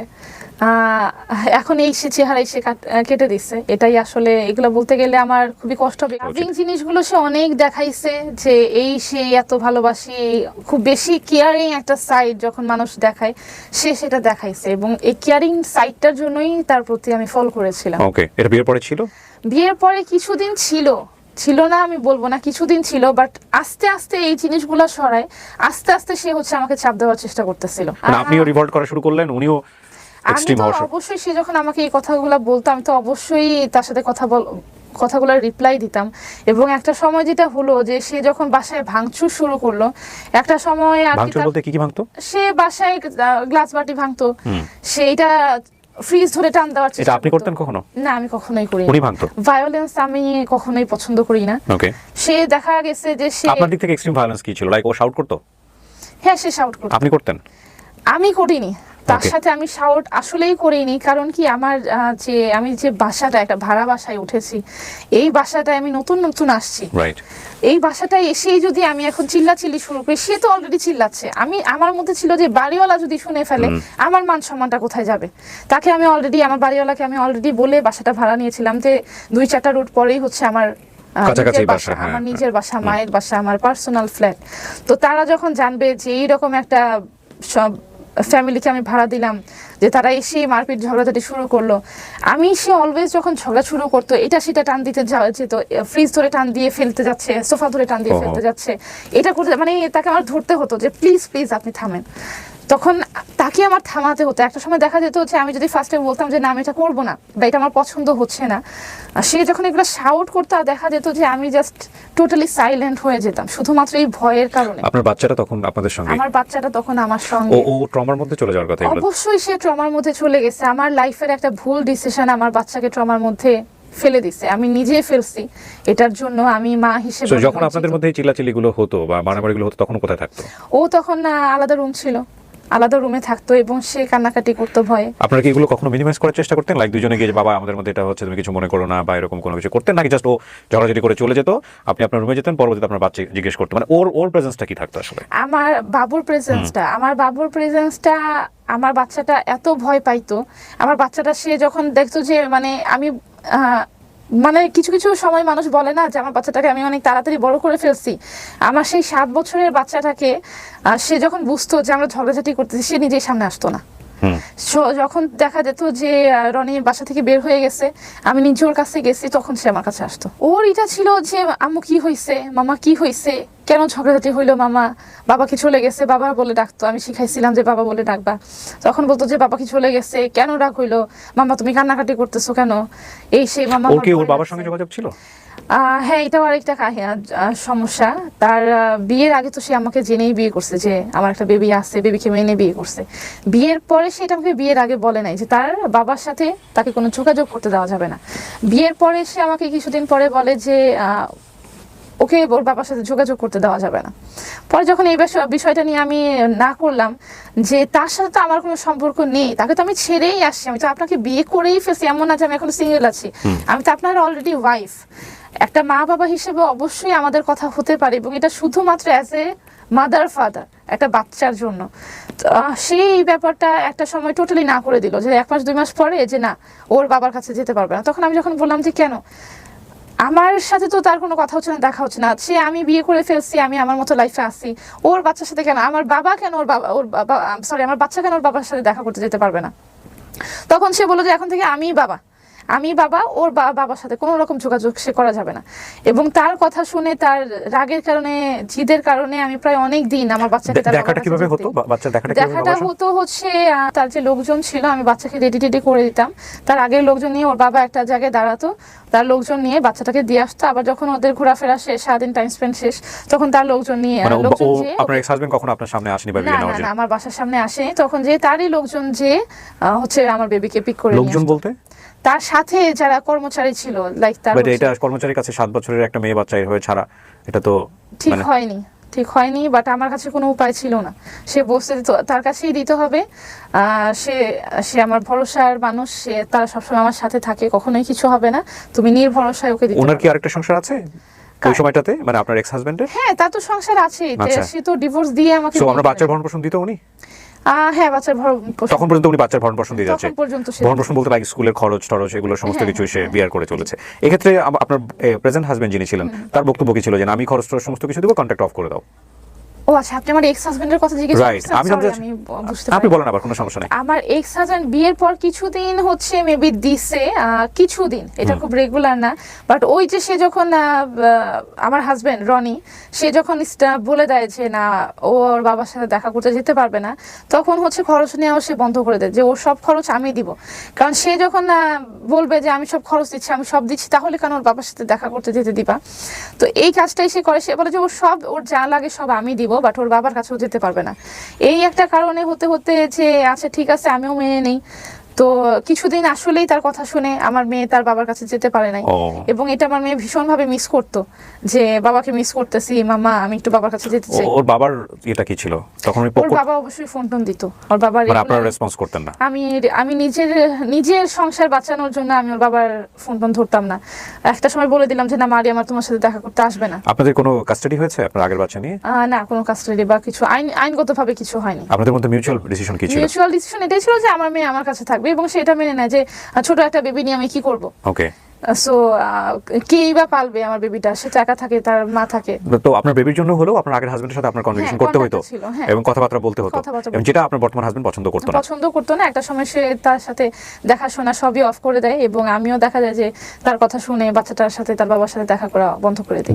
তারপর তো আস্তে আস্তে আমার যখন মনে হলো যে একদিন যেমন আরেকটা কথা, যে আমার বাচ্চাটার যে ট্রমা কি পরিমাণ ট্রমা ফেস করছে। একদিন রাতে এরকম ভাঙচুর হচ্ছে, রাতের বেলা ভাঙচুর হচ্ছে আমার বেবি তার রুমে। তো ভাঙচুরের একটা পর্যায়ে আমি শুনতে পেলাম যে আমার মেয়ে কাঁদতেছে। তা আমি যখনই জাস্ট আমার মেয়ের রুমে যাওয়ার চেষ্টা করলাম, সে আমাকে বলতেছে যে ওর রুমে যাওয়া যাবে না। আমি বললাম যে কেন ওর রুমে যাবো না, ও কান্নাকাটি করতেছে, আমি একটু পরে আসতেছি, আপনি একটু দাঁড়ান, আপনি একটু বসেন, আপনি একটু শান্ত হন, আমি আসতেছি। সে বললো যে না, আজকে যদি ওই রুমে যাও আরো বড় কিছু হয়ে যাবে। একটা তখন মানে তার যে রাগ, তার যে চোখ দেখে মনে হলো যে হয়তো বা সে আমার বাচ্চাটার সামনে কিছু করতে পারে, বা আমার গায়েও যদি হাত তোলাই স্টার্ট করে দেয়, সেই ভয়ে সেই রাতে আমি আমার বাচ্চাটার কাছে সে আমাকে যেতে দেয় নাই। এবং তখন তো আমি প্রেগনেন্ট ছিলাম, আমার বাচ্চাটা কান্নাকাটি করেই ঘুমাইছে, এবং আমি প্রেগনেন্ট অবস্থায় সে সারা রাত আমাকে বসায় রাখছে ডাইনিং টেবিলে, সারা রাত বসায়, কিছুক্ষণ চুপ থাকে, কিছুক্ষণ ঝগড়া করে, কিছুক্ষণ সে টানাটানি করতে যায়, এটা টান দেয় সেটা টান দেয়, গ্লাস ভেঙে ফেলতে যায়, এটা করে সেটা করে, সারা রাত এরকম সে একটা মানসিক যে স্ট্রেস আমার বাচ্চাকেও দিচ্ছে, সে আমাকেও দিচ্ছে। তো আস্তে আস্তে আমার যখন একটা সময় মনে হলো যে তার এইসব ব্যাপার দেখে যে আমি আসলে ভুল করে ফেলছি, এই চিন্তাটা আমার যখন মনে হলো যে এরকম লাইফ তো আমি চাইনি, এরকম একটা মানে আমার বাচ্চাটাকে নিয়ে আমি স্বাধীন না, আমি পার্সোনালি স্বাধীন না, বা তার কাছে যে ঝগড়াঝাটি শুরু হয়ে গেল, যখন আমার মনে হলো যে না এরকম লাইফ আমি চাইনি, তখন আমার মনে হলো যে না আমি তার কাছে সেফ না, আমার বাচ্চাও তার কাছে সেফ না। তার মধ্যে আরেকটা কথা উঠে আসে যে এই কথাটা আমি মিস করে ফেলতেছি, যে একটা সময়ে যে তার যে আরাবিয়ান বোরকা কালেকশন আছে, আরাবিয়ান বোরকা কালেকশনটা তার তো কোনো ইনকাম সোর্স নেই, তার ফ্যামিলিগতভাবে সে ব্যবসা করার জন্য 1 টাকাও পায়নি। তো এখন আপনি আমাকে প্রশ্ন করতে পারেন যে তাহলে তার যে কি বলে এই বিজনেসের উৎপত্তিটা কোথায়, বিজনেসের যে ফান্ড কোথা থেকে আসলো। তার এই আরাবিয়ান কালেকশনের আরাবিয়ান বোরকা কালেকশনের যে ফান্ড, এটা দিয়েছে তার বড় ওয়াইফ, তার বড় ওয়াইফ। এবং সে প্রাউডলি আমাকে একটা সময় বলে যে আমার বড় ওয়াইফ তার মা বাবার সম্পত্তি বিক্রি করে, জায়গা জমি বিক্রি করে আমাকে টাকা দিচ্ছে, 2-3 কোটি টাকা দিচ্ছে, এগুলো দিয়ে আমি শুরু করছি। এবং তার যে দ্বিতীয় ওয়াইফ আছে, এটা আমি বিয়ের পরে জানতে পারি যে তার দ্বিতীয় ওয়াইফ আছে। ওকে, সো আপনি 3 নাম্বার ছিলেন? হ্যাঁ, আমি 3 নাম্বার ছিলাম। এটা আমি বিয়ের পরে জানতে পারি যে তার দক্ষিণ খান, যে তার পার্মানেন্ট স্থানীয় দক্ষিণ খানে তার আরেকটা ওয়াইফ থাকে। এগুলা নিয়েও তার সাথে আমার একটা ঝগড়া মতবিরোধের সৃষ্টি হয় যে আপনি আমার কাছে এত বড় কথা লুকালেন, আমি আপনার সাথে থাকবো না। তো একটা সময় যখন আমি তাকে বললাম যে আমি তার সাথে থাকবো না, তখন সে আমাকে বলল এই যে এই পার্টটা থেকেই আমার মনে হলো যে আমি আসলে তার কাছে জিম্মি হয়ে গেছি। বিয়ের দিন তো কোনো মেয়ে কোনো কিছু পড়ে সাইন করে না, জাস্ট এনে বলে যে কাবিননামাটা সাইন করো। বিয়ের দিন আমি কাবিননামাটা সাইন করি, কাবিননামার পাশে সে একটা স্ট্যাম্পে আমার সাইন নিয়েছিল, বলেছিল যে এটা বিয়ের স্ট্যাম্প। পরবর্তীতে আমি যখন তাকে বলি যে দেখেন আমি আপনার সাথে থাকবো না, আমি আপনাকে ডিভোর্স দিয়ে দিতে চাই, বা আপনি আমাকে ডিভোর্স দিয়ে দেন, তার ওয়াইফের ঘটনা জানা পড়ে, তখন হচ্ছে সে আমাকে বলে যে তুই আমাকে কখনো ডিভোর্স দিতে পারবি না। আমি বললাম যে কেন, অবশ্যই ডিভোর্স দেওয়ার রাইট আমার আছে, আমি যদি না আপনি আমাকে ডিভোর্স না দিলে আমি আপনাকে ডিভোর্স দিয়ে দিব। এই ঝগড়া করে আমি এই কথাটা বলি। তখন বলে যে বিয়ের দিন যে স্ট্যাম্পের সাইন নিয়েছি, ওই স্ট্যাম্পের মধ্যে লেখা আছে যে আমি তাকে কখনো আমি পার্সোনালি আমি একতরফাভাবে কখনো তাকে ডিভোর্স দিতে পারবো না। আমি যদি তাকে ডিভোর্স দিই তাহলে হচ্ছে সে আমার নামে লিগালি অ্যাকশনে যেতে পারবে, সে আমার কাছে টাকা চাইতে পারবে, সে নানা রকম ভাবে আমার লিগালি অ্যাকশন আমার নামে নিতে পারবে। সে যখন এই কথাটা বলে তখন আসলেই আমি চিন্তা করি যে আসলেই তো আমি স্ট্যাম্প পেপারটা দেখিনি, পেপারে কি লেখা ছিল। আমি যখন আমার ফোনে দেখলাম যে কি আছে স্ট্যাম্পের মধ্যে, আমি স্ট্যাম্পের মেইন কাগজটা খুঁজে পাই না, তখন তো সে যা বলবে আমাকে তাই বিশ্বাস করতে হবে। এবং আমার কাছে কাইন্ড অফ মনে হয় যে আমি ফেসে গেছি। একটা সময় তার কাছে আমার মনে হয় যে আমি তার কাছে এসে ফেসে গেলাম, এবং আমি তার হাতে জিম্মি হয়ে গেলাম। এবং এই ঘটনাটা তো আছেই যে আমি তাকে যে আমি ডিভোর্স দিয়ে দিব, এই ব্যাপারটা আমার মধ্যে থেকে সরে গেল, যে আমি যদি তাকে ডিভোর্স দিয়ে দিই আমাকে জেলে যেতে হবে, এইরকম একটা ভয় সে আসলেই আমাকে ফেলে দিল। তারপরে যে ঘটনাটা, যে তার আরাবিয়ান বোরকা কালেকশন, সে যখন আমাকে বলে যে আমার বড় বউ আমাকে টাকা দিচ্ছে, আমার ছোট বউ আমাকে টাকা দিচ্ছে, আমার ছোট বউয়ের মা পুলিশ অফিসার ছিল, তার পেনশনের টাকা প্রায় 18-20 লাখ টাকা আমি নিচ্ছি, আমি ব্যবসায় খরচ করছি, তাহলে তুমিও আমাকে কিছু টাকা দাও। পরে আমি যখন বললাম যে দেখেন আপনি জানেন যে আমার পক্ষে টাকা দেওয়া পসিবল না, সে আমার কাছে বেশ কিছু টাকা দাবি করে, 20 লাখ 30 লাখ। একটা সময় সে এটাও বলে যে পারলে তোমার মামা চাচার কাছ থেকে ধার এনে দাও, পরে হয়তো আমি দিয়ে দিব। এটা কিন্তু কখনোই আমরা জানি যে একটা ধার নিলে এটা কখনো কেউ দিতে চাবে না, এবং এটা আমি বুঝতে পারি যে এটা তার জাস্ট একটা কথা। আমি বলি যে আমি কখনোই আমার মামা চাচার কাছ থেকে আপনাকে ধার নিয়ে দিতে পারবো না। তখন সে বলে যে তোমার ফ্ল্যাট বিক্রি করো, বা তাদের মতো আমার বড় বউ যেমন ফ্ল্যাট ছিল, হ্যাঁ আমার বাবার দেওয়া একটা ফ্ল্যাট আছে। তো সে পরে যখন বলে যে আমার বড় বউ যেমন হচ্ছে কি বলে তাদের জায়গা বন্ধক রেখে টাকা এনে দিচ্ছে, তুমিও সেরকম কিছু সিমিলার। এটা কি বেবি হওয়ার পরে না ওই সময়টাতে? অলমোস্ট তখন আমার বেবি হওয়ার প্রায় সময় কাছাকাছি। ওকে। সময় কাছাকাছি তখন হচ্ছে সে আমার উপরে এইসব কথা বলে। তখন আমি বলি দেখেন আমার পক্ষে কখনোই পসিবল না, আর এই ফ্ল্যাট বন্ধক রেখে এগুলো তো পসিবলই না। এগুলা থেকেও যখন সে আমার কাছে টাকা দাবি করলো তখন আমার মনে হলো যে এই লোকের সাথে আমার ফিউচার আসলে অন্ধকার। সে যখন এই পর্যায়ে এসে পড়ছে এই লোকের সাথে আমার আসলে টেকা যাবে না। বাট বাই দ্যাট টাইম আমার বাবু হওয়ার সময় হয়ে গিয়েছিল, তো এই সময় আমি কোথায় যাব? তো জাস্ট চলার মতো চলতেছিল। পরে যখন বেবিটা হয়ে গেল, তারপরে যখন এক্সট্রিম লেভেল চলে গেল, আমার বাবু হওয়ার পরে আমার মা আমার বাসায় আসে। দেখা যায় যে সে আমার মায়ের সামনে আমার সাথে খারাপ ব্যবহার করতেছে, নানা রকম বিহেভিয়ার তার। তখন আর কি আমার মনে হলো যে না, এর সাথে এখন আর সংসার করা যাবে না। এটাই আমার টাইম, যেহেতু বাবুটা হয়ে গেছে আমার মনে হলো যে না, এখন আসলে তাকে আমার ছেড়ে দেওয়া উচিত। তার সাথে সংসার আমি আর করতে পারবো না। যখন আমি তাকে এই ডিসিশনটা জানালাম, তো দীর্ঘদিনের একটা ঝগড়া, এই বছরের প্রায় শুরু থেকে তার সাথে আমার ঝগড়া, জানুয়ারি থেকে তার সাথে ঝগড়া। 2024 আমার বেবি হলো কত? বেবি হয়েছে 2023 অক্টোবরের মাসে। অক্টোবরের 10 আপনি তারিখে। ফাইনালি তাকে ডিভোর্স দিবেন বা আপনার সংসারটা করবেন এটা জানিয়েছেন কবে? মানে এটা জানিয়েছি বাবু হওয়ার পরে। বাবু হওয়ার পরে? তার আগে তো আপনাদের ঝগড়াঝাটির মধ্যে কথাগুলো আসতো। হচ্ছিল। তো যেহেতু আমার বাবু হওয়ার সময় হয়ে গেছিল, তো ওই সময় আসলে এক্সট্রিম লেভেলে কোনো ডিসিশন নেওয়ার মতো আমার শারীরিক মানসিক কোনো পর্যায়ে ছিল না। আমি জাস্ট চুপ করেছিলাম যে আমি আরেকটু দেখি। ঝগড়াঝাটি হলে কিন্তু অনেক সময় কাপলরা কিন্তু এটা মুখে বলেন যে না সংসার করবো না, তোমার ডিভোর্স দিয়ে দাও, এগুলো নিশ্চয়ই আপনারা বলেছেন, কিন্তু ওনার জায়গা থেকে উনি কখনোই এটা চায় নাই। না, ওনার জায়গা থেকে ছিল যে মানে আমি যদি ডিভোর্স দিব এটা তার খুবই এগোতে লাগবে, ডিভোর্স দিলে সে আমাকে দিবে, এই কথা সে আমাকে বলেছে। আচ্ছা, বাট সে কখনো আপনাকে বলে নাই যে আমি তোমাকে ডিভোর্স দিব? হ্যাঁ বলছে, ঝগড়ার সময় বলছে যে ঠিক আছে আমি তোমাকে ডিভোর্স দিয়ে দিব, এই কথা বলছে। তো ফাইনালি আপনি আপনার জায়গা থেকে ডিসিশন দিলেন যে আপনি ডিভোর্স নিতে চান? হ্যাঁ, ডিভোর্স নিতে চাই। তারপরে উনি কি বললো? তারপরে হচ্ছে কিছুদিন সে বলে ঠিক আছে থাকবো না, তোমার সাথে আমি ডিভোর্স দিয়ে দিব। আবার সে আমার সাথে মিল করার চেষ্টা করে। আবার দেখা গেল যে মানে যতবার ঝগড়া হতো উনি মিল করতো? উনি মিল করতো, কাইন্ড অফ উনি মিল করতো, আমিও মিল হয়ে যেতাম, এরকমই। তো এই বছরের জানুয়ারি থেকে যখন ব্যাপারগুলো এক্সট্রিম লেভেলে চলে গেল, তখন যখন আমিও একটু এক্সট্রিম হয়ে গেলাম যে না, আমার পক্ষে আসলেই আর সম্ভব না। এক্সট্রিম বলতে দুজনের এক্সট্রিম? এক্সট্রিম বলতে আমি আসলে আস্তে আস্তে যে একটা ডিসিশন নেওয়া আছে, আমি আসলে ডিসিশনটা নিয়ে নেই। যে তখন পর্যন্ত আপনাদের কনজুগাল লাইফ ছিল নাকি ওনাকে আপনাকে বাসায় আসতে না করে দিয়েছেন? এটা প্রায় বাসায় আসতে না করে দিয়েছি, হ্যাঁ, জানুয়ারির পর থেকে। জানুয়ারির পর থেকে আমি তাকে, যে আমরা যে ভাড়া বাসায় ছিলাম, আমি বললাম যে দেখেন আমার কিছুদিন সময় দরকার, আপনি যেভাবে আমাকে মানসিক প্রেশার দিচ্ছেন আমাকে কিছু সময় দেন, আপনি আমার কাছ থেকে কিছুদিন দূরে থাকেন। আমি এই কথা বলার পরে সে বাসায় আসা বন্ধ করে দেয়। আমি তাকে বলি যে বাসায় আসে না, সেও আসে না। এবং যখন আস্তে আস্তে আমার আসলে আমি ডিসিশনটা নেই যে আমি তার সাথে থাকবো না। এটা কোন মাসে গিয়ে? জানুয়ারির পরেই আমি তাকে বলি যে দেখেন আমি আসলে ভাড়া বাসায় আর থাকতে চাচ্ছি না, আমি আমার বাসায় ব্যাক করতে চাচ্ছি। তো এই ডিসিশনটা নিতে আমার 2-4 মাস সময় লাগছে। 2-4 মাস বলতে কিছুদিন সময় লাগছে।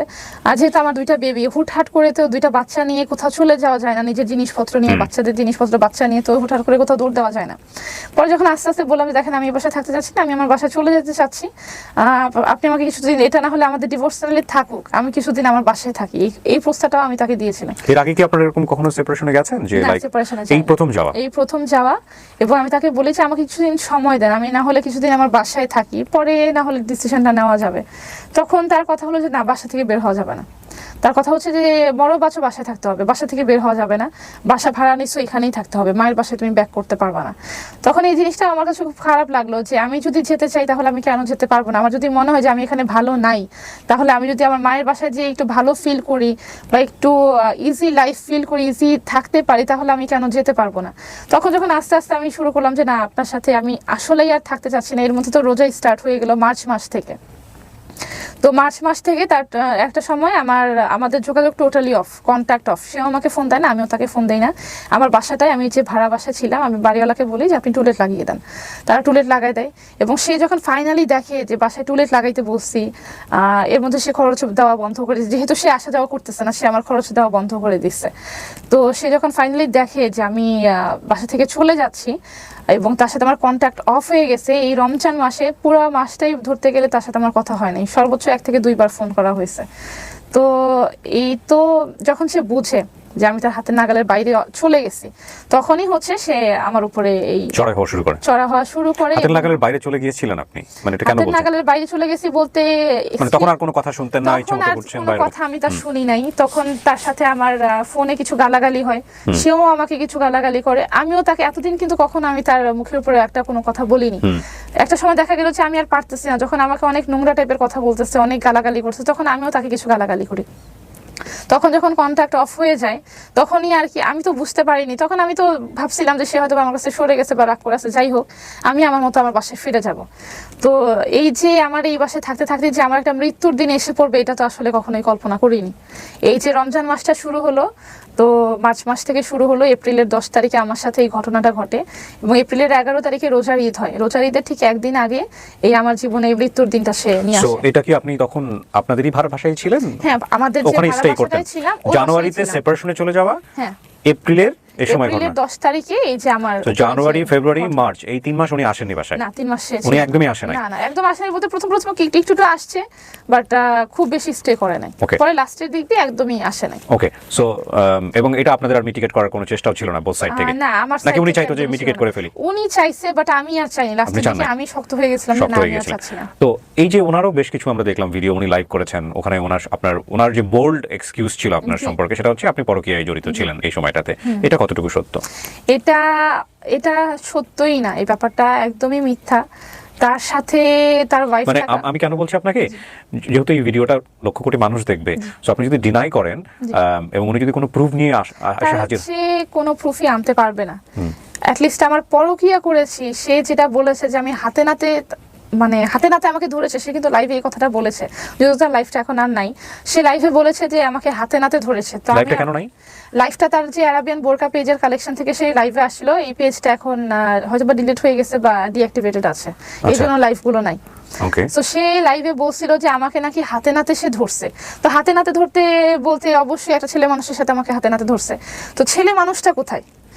সে যদি আমাকে হাতে নাতে ধরে থাকে একটা ছেলে মানুষের সাথে, ঠিক আছে আমি তো আসি, আমাকে তো সে পরেও ধরতে পারবে, সে তার নজরটা তো যাবে যে আগে ছেলেটার দিকে, চাই ছেলেটার নাম কি, আপনি কোথায় থাকেন, আপনি কেন ওর সাথে আসছেন, ছেলেটাকে তো সে ধরার চেষ্টা করবে, কারণ আমি তার কোথাও পালা যাচ্ছি না, আমাকে তো সে চিনি, আমি তো তার বউ, আমি তো আছি। সে যে বললো যে হাতে নাতে আমাকে ধরছে, তার কাছে কোনো হাতে নাতে কোনো দিনই কোনো ছেলে মানুষের সে আমার সাথে আমাকে ধরে নাই, টোটালি মিথ্যা একটা কথা। এই যে সে আমাকে খুন করার চেষ্টা করছে, ওই দিন কি ঘটেছে একটু বলেন তো আমাকে বিস্তারিত, একদম শুরু থেকে। আচ্ছা, তো বিস্তারিত বলতে গেলে এপ্রিলের 10 তারিখে রোজার মাসে চাঁদ রাতের দিন, টোটালি তো তার সাথে সম্পর্ক প্রায় ছিলই না বলতে গেলে। তো হঠাৎ করে হচ্ছে দুপুর 1টার দিকে, এপ্রিলের 10 তারিখে দুপুর 1টার দিকে তারা বাসায় ঢুকে।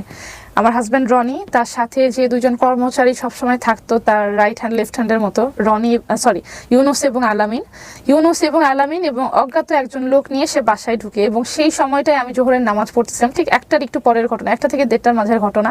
আমি নামাজরত অবস্থায় ছিলাম। তো বাসায় আমার মা ছিল, আমার বোন ছিল, আমার বেবি 2টা ছিল, আমার কাজের বুয়া ছিল, কাজের বুয়া কাজ করতেছিল। তো এমন সময় আমি যেহেতু নামাজরত অবস্থায় ছিলাম, আমি তাকে খেয়াল করিনি, আমি আমার রুমে ছিলাম। সে ঢুকেই হচ্ছে আগে আমাদের সবার ফোন নিয়ে নেয়, যাতে আমরা কারোর সাথে কোনো কন্ট্যাক্ট না করতে পারি। সঙ্গে সঙ্গে সে আমার ঢুকে আমার ফোনটা নিয়ে নেয় এবং হচ্ছে তারপরে আমার ফোন নিয়ে, আমার তো রুমে ছিল, আমার রুম, সে একবার রুমে ঢুকছে, আমি দেখছি সে আসছে, আমি তো নামাজ পড়তেছিলাম। তার সাথে যে এতগুলা মানুষ আসছে সেটা কিন্তু আমি দেখিনি, তারা তো বাইরে দাঁড়ায় আছে। তার সাথে 3 জন, আমার মাকে, আমার বোনকে এবং হচ্ছে কাজের বুয়াকে আটকায় এবং সে ডাইরেক্ট আমার রুমে ঢুকে যায়। রুমে ঢুকেই সে আমার ফোনটা নেয়। ফোনটা নেওয়ার পরে হচ্ছে যে আমি নামাজরত অবস্থায় সে আমাকে টেনে তুলেই চড়থাপ্পড় শুরু করে। এমন না যে মানুষ কিন্তু এসে আগে একটু ঝগড়া করে, কথা বলে বা একটা কথা বলার সুযোগ দেয়, সেই দিন তার সাথে মানে একটা শব্দ আমার হয় নাই। সে আমাকে ঢুকে কোনো কথা বলার, কোনো চিৎকার করার সুযোগ দেয় না। হয়তো আমি যদি একটাবার চিৎকার করতাম বা একটাবার বুঝতাম যে সে কোনো অ্যাটেম্পট নিয়ে আসছে, আমি যদি একটাবার আমার মাকে যদি ডাক দিতাম, হয়তো বা আজকের এই ভয়ঙ্কর ঘটনাটা আমার সাথে অল্প কিছু হতো, বেশি কিছু এইরকম অবস্থায় নাও যেতে পারতাম, আমি যদি ডাক দিতে পারতাম। কি হলো? সে ঢুকেই আমাকে মার দেওয়া শুরু করে। সে হাতের মধ্যে একটা চেন পেঁচায় আসছিল, রডের মতো কিছু, একটা ভারী রিক্সার বা সাইকেলের চেনের মতো পেঁচায় আসছে। সে বাইরে থেকে নিয়ে আসছে? সে পেঁচায় আসছে বাইরে থেকে, ওভাবেই ঢুকছে। এবং আমি যে নামাজরত অবস্থা ছিলাম, ঢুকেই সে আমাকে টান দিয়ে উঠাই আমার হিজাবটা খুলে, নামাজের হিজাবটা খুলে।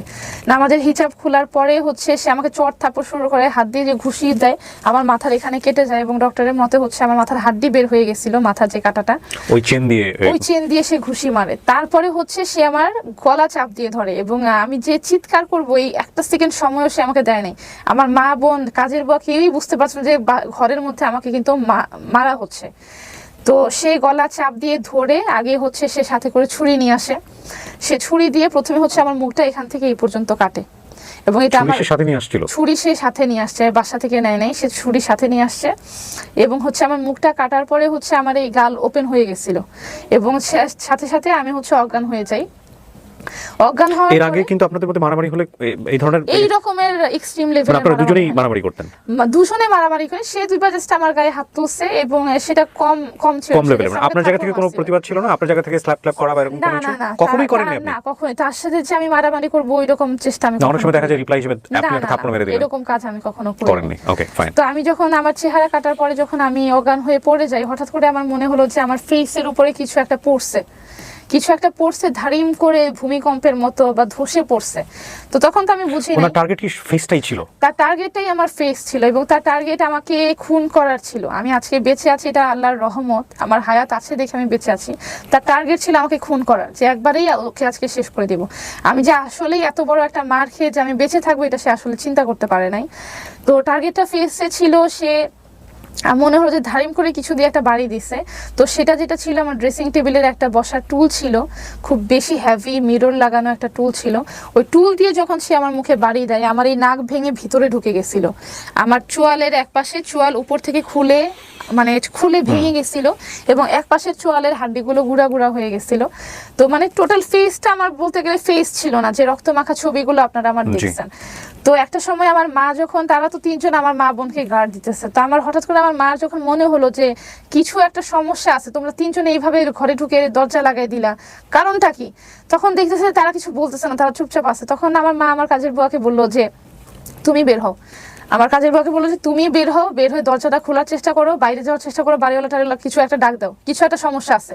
যখন তারা দেখতেছে, তারা বলছে চুপ করেন, এরকম একটা কিছু মোবাইল টোবাইল নিয়ে নিচ্ছে।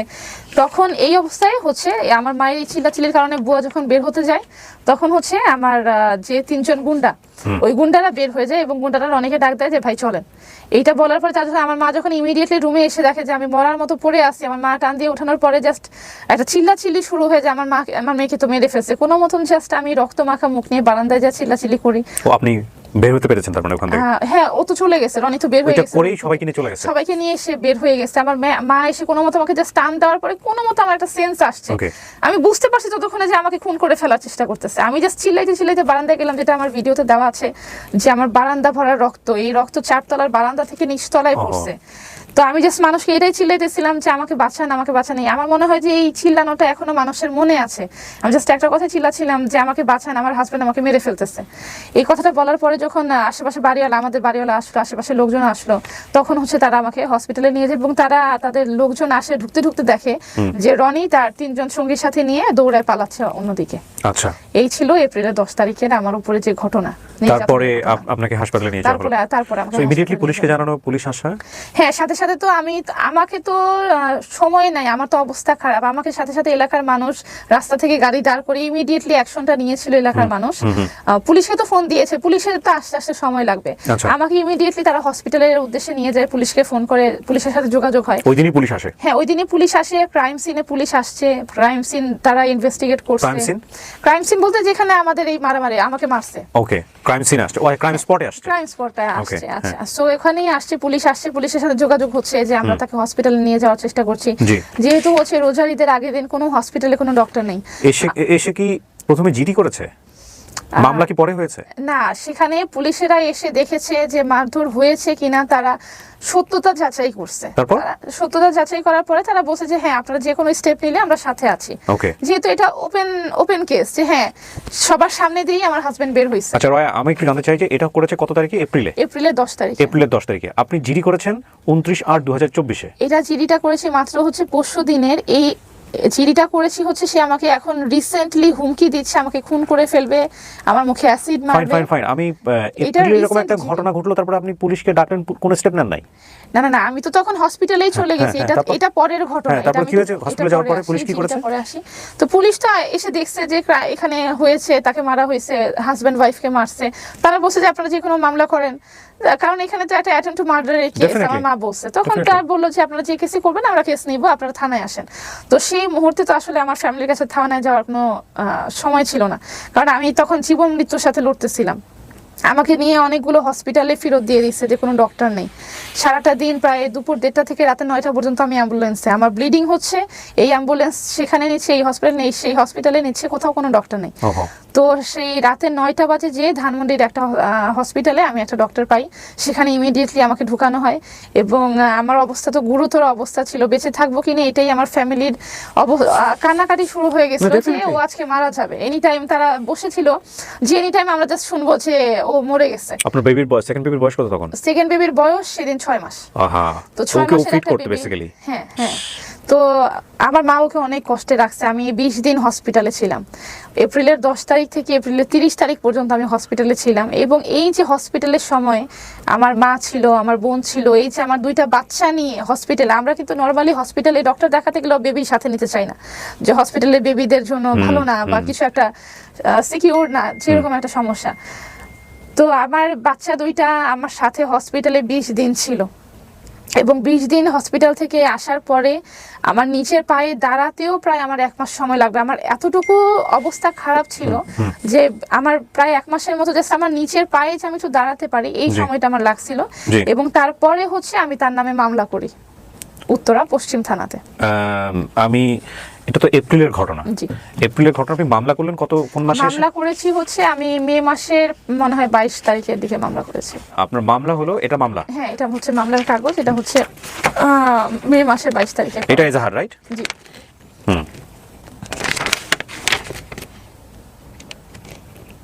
জি, এখানে মামলার চার্জশিট হয়েছে কি? চার্জশিট না, চার্জশিট এখনো হয় নাই, কিন্তু মামলায় আপনি আসামির নাম দিয়েছেন হচ্ছে আপনার এক্স হাজবেন্ড রনি, রনি, ইউনুস, আলামিন এবং অজ্ঞাত একজন। এরকম কর্মচারী ওনারা। জি, জি। মামলা হচ্ছে আপনার নারী ও শিশু নির্যাতন দমন আইন 2000 সংশোধিত 2020 যৌতুকের দাবিতে মারপিট করিয়া গুরুতর জখম করত সহায়তার অপরাধ। এখানে তো সে যে আমাকে খুন করতে আসছে, সেটা আমাকে মানুষজন বলতেছে আপনাকে খুন করছে কোনো কারণ আছে। তো কারণটা কিন্তু এগুলোই, তার সাথে আমার বনিবনা হচ্ছে না, সে আমার কাছে টাকা চাচ্ছে, সব মিলিয়েই তো সে আমার কাছে হচ্ছে আমাকে খুন করার চেষ্টা করে। সেইটাই কিন্তু হচ্ছে মামলাতে লেখা হয়েছে। জুন, জুলাই, আগস্ট, সেপ্টেম্বর, ওনাকে অ্যারেস্ট করা হলো কোন মাসে? তাকে একবারও অ্যারেস্ট করা হয়নি, তার ধারের কাছেও পুলিশ যেতে পারে নাই। আমরা শুনেছি যে উনি জেল খেটে এসেছেন এই মামলায়। না, মানে না, শোনা না। কথা, এই বিভিন্ন জায়গায় মাম- লেখালেখি হচ্ছে ফেসবুকে যে উনি নাকি জেল না, খেটে না, এসেছেন। না, না। ও, তাকে ধরাই হয়নি একদম? তাকে ধরাই হয়নি, পুলিশ তার ধারের কাছেও যেতে পারে নাই। তার যেহেতু তার পরিচয়টা তো এখন আমি বলিনি, তার পলিটিক্যাল একটা ব্যাকগ্রাউন্ড আছে। কি ব্যাকগ্রাউন্ড বলেন তো? পলিটিক্যাল আমরা শুনি, আমাদের একটু শুনতে হবে পলিটিক্যাল ব্যাকগ্রাউন্ড। পলিটিক্যাল ব্যাকগ্রাউন্ড হচ্ছে তারা হচ্ছে দক্ষিণখানের স্থানীয়। হ্যাঁ। তার বাবা হচ্ছে বিএনপির নেতা, আচ্ছা। বিএনপির নেতা ইসমাইল হোসেন। ওকে। তার বাবাকে দক্ষিণখানে চিনে সবাই ভূমিদস্যু নামে, যে আচ্ছা। মানুষের জায়গা জমি দখল করে, মানুষের টাকা পয়সা দখল করে, টাকা পয়সা নেয়। বিএনপির যে একটা পাওয়ার, নেতা হওয়ার যে পাওয়ার, সে নাকি সভাপতি, নেতা, এরকম কিছু লিস্টেড মেম্বার। বিএনপির এক কথায় সে লিস্টেড মেম্বার। এই একটা বিএনপির একটা বাবার সাপোর্ট তার আছে। এটা আপনি মনে করছেন? এটা সত্যি কথা, আমি মনে করছি না। সত্যি বলতে? সত্যি বলতে সে পাওয়ার আছে, এই পাওয়ারের কারণেই হচ্ছে সে এই নারী নির্যাতনের কেসে জামিন হয় না, যেটা সবাই জানে। এই পাওয়ার দেখিয়ে সে জামিন নিয়ে বসে আছে, তাকে এই পর্যন্ত পুলিশ কি ধরতে হয়েছে পারে আমাকে নাই। একটু বলেন তো, মামলাটা করার পরে আপনি লিগ্যালি কি ফেস করেছেন? মামলা করার পরে তো তাকে পুলিশ বলেছে তাকে ধরবে। মামলা করার পরে হচ্ছে সে অগ্রিম জামিন নিয়ে বসে আসছে। তখন আমি বললাম যে আমার উকিল তো বলেছে যে এই কেসে জামিন হয় না। তখন পুলিশ বলছে দেখেন, সে যদি জামিন নিয়ে বসে থাকে আমাদের কিছুই করার নেই, এখানে আমাদের কোনো পাওয়ার নেই, আগে তার জামিন শেষ হবে তারপরে আমি তাকে ধরবো। অগ্রিম জামিন নিয়ে বসে আছে সে? অগ্রিম জামিনটাই তো সে নিয়েছে মন্ত্রী মিনিস্টার ধরে, তার বাবার যে নেতা, বিএনপি নেতা ধরে। এবং সে নিজে তাকে তার বাবাকে, তার ফ্যামিলিকে এক নামে দক্ষিণখানে সবাই চিনে, একটা সন্ত্রাসী ফ্যামিলি হিসাবে। তার বাবা একটা সন্ত্রাসী, সে একজন সন্ত্রাসী, যেগুলো আমি বিয়ের আগে জানতাম না। যে রনি, তার নামে প্রায় দক্ষিণখান থানায় এবং উত্তরা পশ্চিম থানায় নাকি 5 থেকে 600 মামলা আছে। কোন রনি? আপনার হাজবেন্ড? আমার হাজবেন্ড রনি, তার নামে 5 থেকে 600 মামলা আছে এবং এই মামলাগুলো হচ্ছে অস্ত্রের মামলা। তার কাছে অস্ত্র আছে, অস্ত্র পাওয়া গেছে। 5 থেকে 600 মামলা। এগুলো যদি আসলে মানুষ চেষ্টা করে আমার মনে হয় বের হবে। এগুলো আপনি জেনেছেন কিভাবে? এগুলো আমি জেনেছি তার এলাকার মানুষের কাছ থেকে। কিন্তু এগুলো আপনি প্রমাণ পেয়েছেন কখনো? প্রমাণ পেয়েছি, তারা তো 100, তারা ছিল তার এলাকার মানুষ, তারা এর ভুক্তভোগীরাই আমাকে হচ্ছে এই ইনফরমেশন গুলো দিয়েছে। আমি বলবো যে আপনি যেহেতু মিডিয়া ফেস করছেন, মানে আপনি যে বক্তব্যগুলো দিচ্ছেন সেগুলোর বক্তব্যের প্রেক্ষাপটে ওনারও বক্তব্য দেওয়ার সুযোগ আছে না। We will invite him actually. এখন পর্যন্ত আমরা যোগাযোগ করতে পারিনি। সো মানে কোনো কিছু মিথ্যা বললে আপনার জায়গাগুলো কিন্তু দুর্বল হয়ে যাবে, সেই জন্যই বলতে চাচ্ছি আমি। মানে আপনি এগুলো জেনেছেন, কিন্তু এগুলো অনেক বড় ধরনের অ্যাকিউজিশন, অনেক বড় ধরনের অভিযোগ। আমার একটা কথা ছিল। জি বলেন। আপনারা তাকেও ডাকবেন ডেফিনেটলি। আপনার বক্তব্য প্রচার হওয়ার পরে যদি আপনি যাকে যাকে অভিযোগ করেছেন এখানে কেউ যদি বক্তব্য দিতে চায় এখানে এসে যে না আমারও কিছু বলার আছে, আমরা তো তাকে বন্ধ করতে পারবো না। আমরা বন্ধ করাটা উচিত হবে না। ধরুন আপনি প্রথম আলোতে রিপোর্ট করে আসছেন না, চ্যানেল আই আপনি দেখলাম একটা রিপোর্ট করেছেন। এখন এটা তো একপাক্ষিক বক্তব্য। এই বক্তব্যের প্রেক্ষাপটে যদি উনি গিয়ে চ্যানেল আইকে বলে বা প্রথম আলোকে বলে যে আমারও তো বক্তব্য আছে, আমার বক্তব্যগুলো শোনান আপনারা, সেটা তো বাংলাদেশের আইন অনুযায়ী, মিডিয়া পলিসি অনুযায়ী ডেফিনেটলি এটা তার বক্তব্য প্রচার করতে হবে, প্রচার করবে অবশ্যই। আমি যতটুকু জেনেছি যে এখানে যার নামে বিচার আসে তার কোনো কথা শোনা হয় না বা এরকম কিছু একটা আমি শুনেছি। যার নামে বিচার আসে? যার নামে বিচার আসে বলতে যেমন এখন আমি ভিকটিম, আমি তো রনির নামে কথাগুলো বলতে আসছি। সো রনির এখানে কথা বলার বা রনিকে ইনভাইট করার কোনো নিয়ম নেই বা আমি যতটুকু জেনেছি। না, কিন্তু এটা আপনি তো তার বিরুদ্ধে অভিযোগ দিচ্ছেন, সেও তো তাকে আসামি পক্ষকে বক্তব্য দিতে দিবেন না আপনি কোনো? আচ্ছা, এটা কেমন হয়ে গেল না বিষয়টা? ধরেন আপনি একজন মানুষের নামে বলে যাচ্ছেন যে সে অপরাধ করেছে, আমরা ধরে নিলাম অপরাধ করেছেন, তারও তো বক্তব্য থাকতে পারে, সেটাকে আপনি বলতে দিবেন না? বলতে অবশ্যই দিব, বাট আমার যেটা মনে হয় যে আমি তো সোশ্যাল মিডিয়াতে আসছি হচ্ছে আমার নিজের প্রবলেমগুলো কথা বলার জন্য, এবং সেটার প্রেক্ষাপটে তো ওনারও বলার বক্তব্য, উনি তো দেয়ার রাইট রাখেন। সে তো অলরেডি বলে ফেলছে। এখন আপনারা যদি আমার কথা বিশ্বাস না করে তাকে না বিশ্বাস না, এখানে বিশ্বাসের কিছু নাই, বিশ্বাস তো জনগণের হাতে। আমরা দুজনের বক্তব্যই আনতে চাই। আপনাকে ধরেন আমি আরো ঘন্টাখানেক সময় দেবো, আপনি বলেন আপনার তার বিরুদ্ধে যা বলার আছে বলেন, কিন্তু এগুলো তো তারও বক্তব্য আছে, সেও তো এখানে যদি এটা কি অনলাইনে রেকর্ড হচ্ছে? হ্যাঁ, রেকর্ড হচ্ছে না অন এয়ারে আছে? না এটা রেকর্ড হচ্ছে। আচ্ছা, এটা যদি আপনারা যদি তাকে আপনাদের শোতে ইনভাইট করেন তাহলে আসলে এই শোটাতে আমি আর কন্টিনিউ করব না। কেন করবেন না বলেন তো? কারণ কেন করব না বলতে, আমি এইরকম একটা ভিকটিম হওয়ার পরে যদি আপনারা তার কথা শুনতে চান, তার কথা জাস্টিফাই করতে চান, আমার মনে হয় না যে এখানে কথা বলার আসলে আমার কোনো দরকার আছে। আপনি একটা ব্যক্তির বিরুদ্ধে আপনি যে অভিযোগগুলো দিচ্ছেন, আমরা তার বক্তব্য অভিযোগ দিচ্ছি না, আমি এটার ভিকটিম, এটা আমার ফেস সাক্ষী দিচ্ছে। আপনার যদি মনে হয় যে আমার ফেস ভুল সাক্ষী দিচ্ছে, ডেফিনেটলি ওটা বলছি না আমি। এবং সে এসে বলে যে যেমনটা অলরেডি ফেসবুকে সে বলে ফেলছে যে আমি কি বলে তাকে পরকীয়ার জেরে তাকে মারছি, এই কথাটাই সে আবারও এসে বলবে। এবং এটাকে যদি আপনি লিগালি ভাবে অনিয়ারে প্রচার করেন, এটা আমার মনে হয় না যে এখানে আসলে তাহলে আমার কথাটা আপনি পৃথিবীর কোন মিডিয়াতে, এটা তো আমি না, শুধু পৃথিবীর কোন মিডিয়াতে এটা আপনাকে এটা বলবে না যে আপনি যদি কোনো একজন ব্যক্তির বিরুদ্ধে যদি বলে যান সেই ব্যক্তি বক্তব্য দিতে পারবেন। এটা পৃথিবীর কোনো বক্তব্য দিতে পারবে, বাট আমি যে শোতে আসছি সেই শোতেই এসে সে নিজেকে জাস্টিফাই, ঠিক আছে, অন্য বক্তব্যে বিলিভ করে আমি আপনার কাছে আসছি। আপনি যদি আরেকজনকে নিয়ে বসেন এখানে, আসলে আমি আমার রয়, আমি আপনাকে একটা কথা বলি। আপনি যে কথাটা বললেন এখানে, আমরা 1-2 ঘন্টা ধরে আপনার বক্তব্য নিয়েছি, এবং সেই বক্তব্যের প্রেক্ষাপটে উনি চাইলে ওনার ফেসবুক থেকে লাইভে এসে বলতে পারেন যে এই বক্তব্যগুলো উনি দিয়েছেন এটা ভুল দিয়েছেন, সে বলার রাইট ওনার আছে, রাইট? আর দ্বিতীয়ত বিষয়টা হচ্ছে আপনার উপরে যে অন্যায়টা হয়েছে, এই অন্যায়ের জায়গাটা থেকে আপনি মামলা করলেন কোন মাসে গিয়ে? মে মাসে গিয়ে। আচ্ছা, ওই সময়টাতেই মামলা করার কোনো সুযোগ ছিল না যখন আপনি ভিকটিম হয়ে আছেন আপনার পরিবারের পক্ষ থেকে? আমি তখন মৃত্যুশয্যায় ছিলাম। আমার উপরে এরকম একটা আমাকে খুন করার চেষ্টা হয়েছে, এবং আমাকে হচ্ছে আমার ফ্যামিলিকে যে পরিমাণ থ্রেট তারা দিচ্ছে যে তোদেরকেও মেরে ফেলবো, এইরকম থ্রেট নিয়ে আমার ফ্যামিলির সামনে আগানোর সাহস পাই নাই।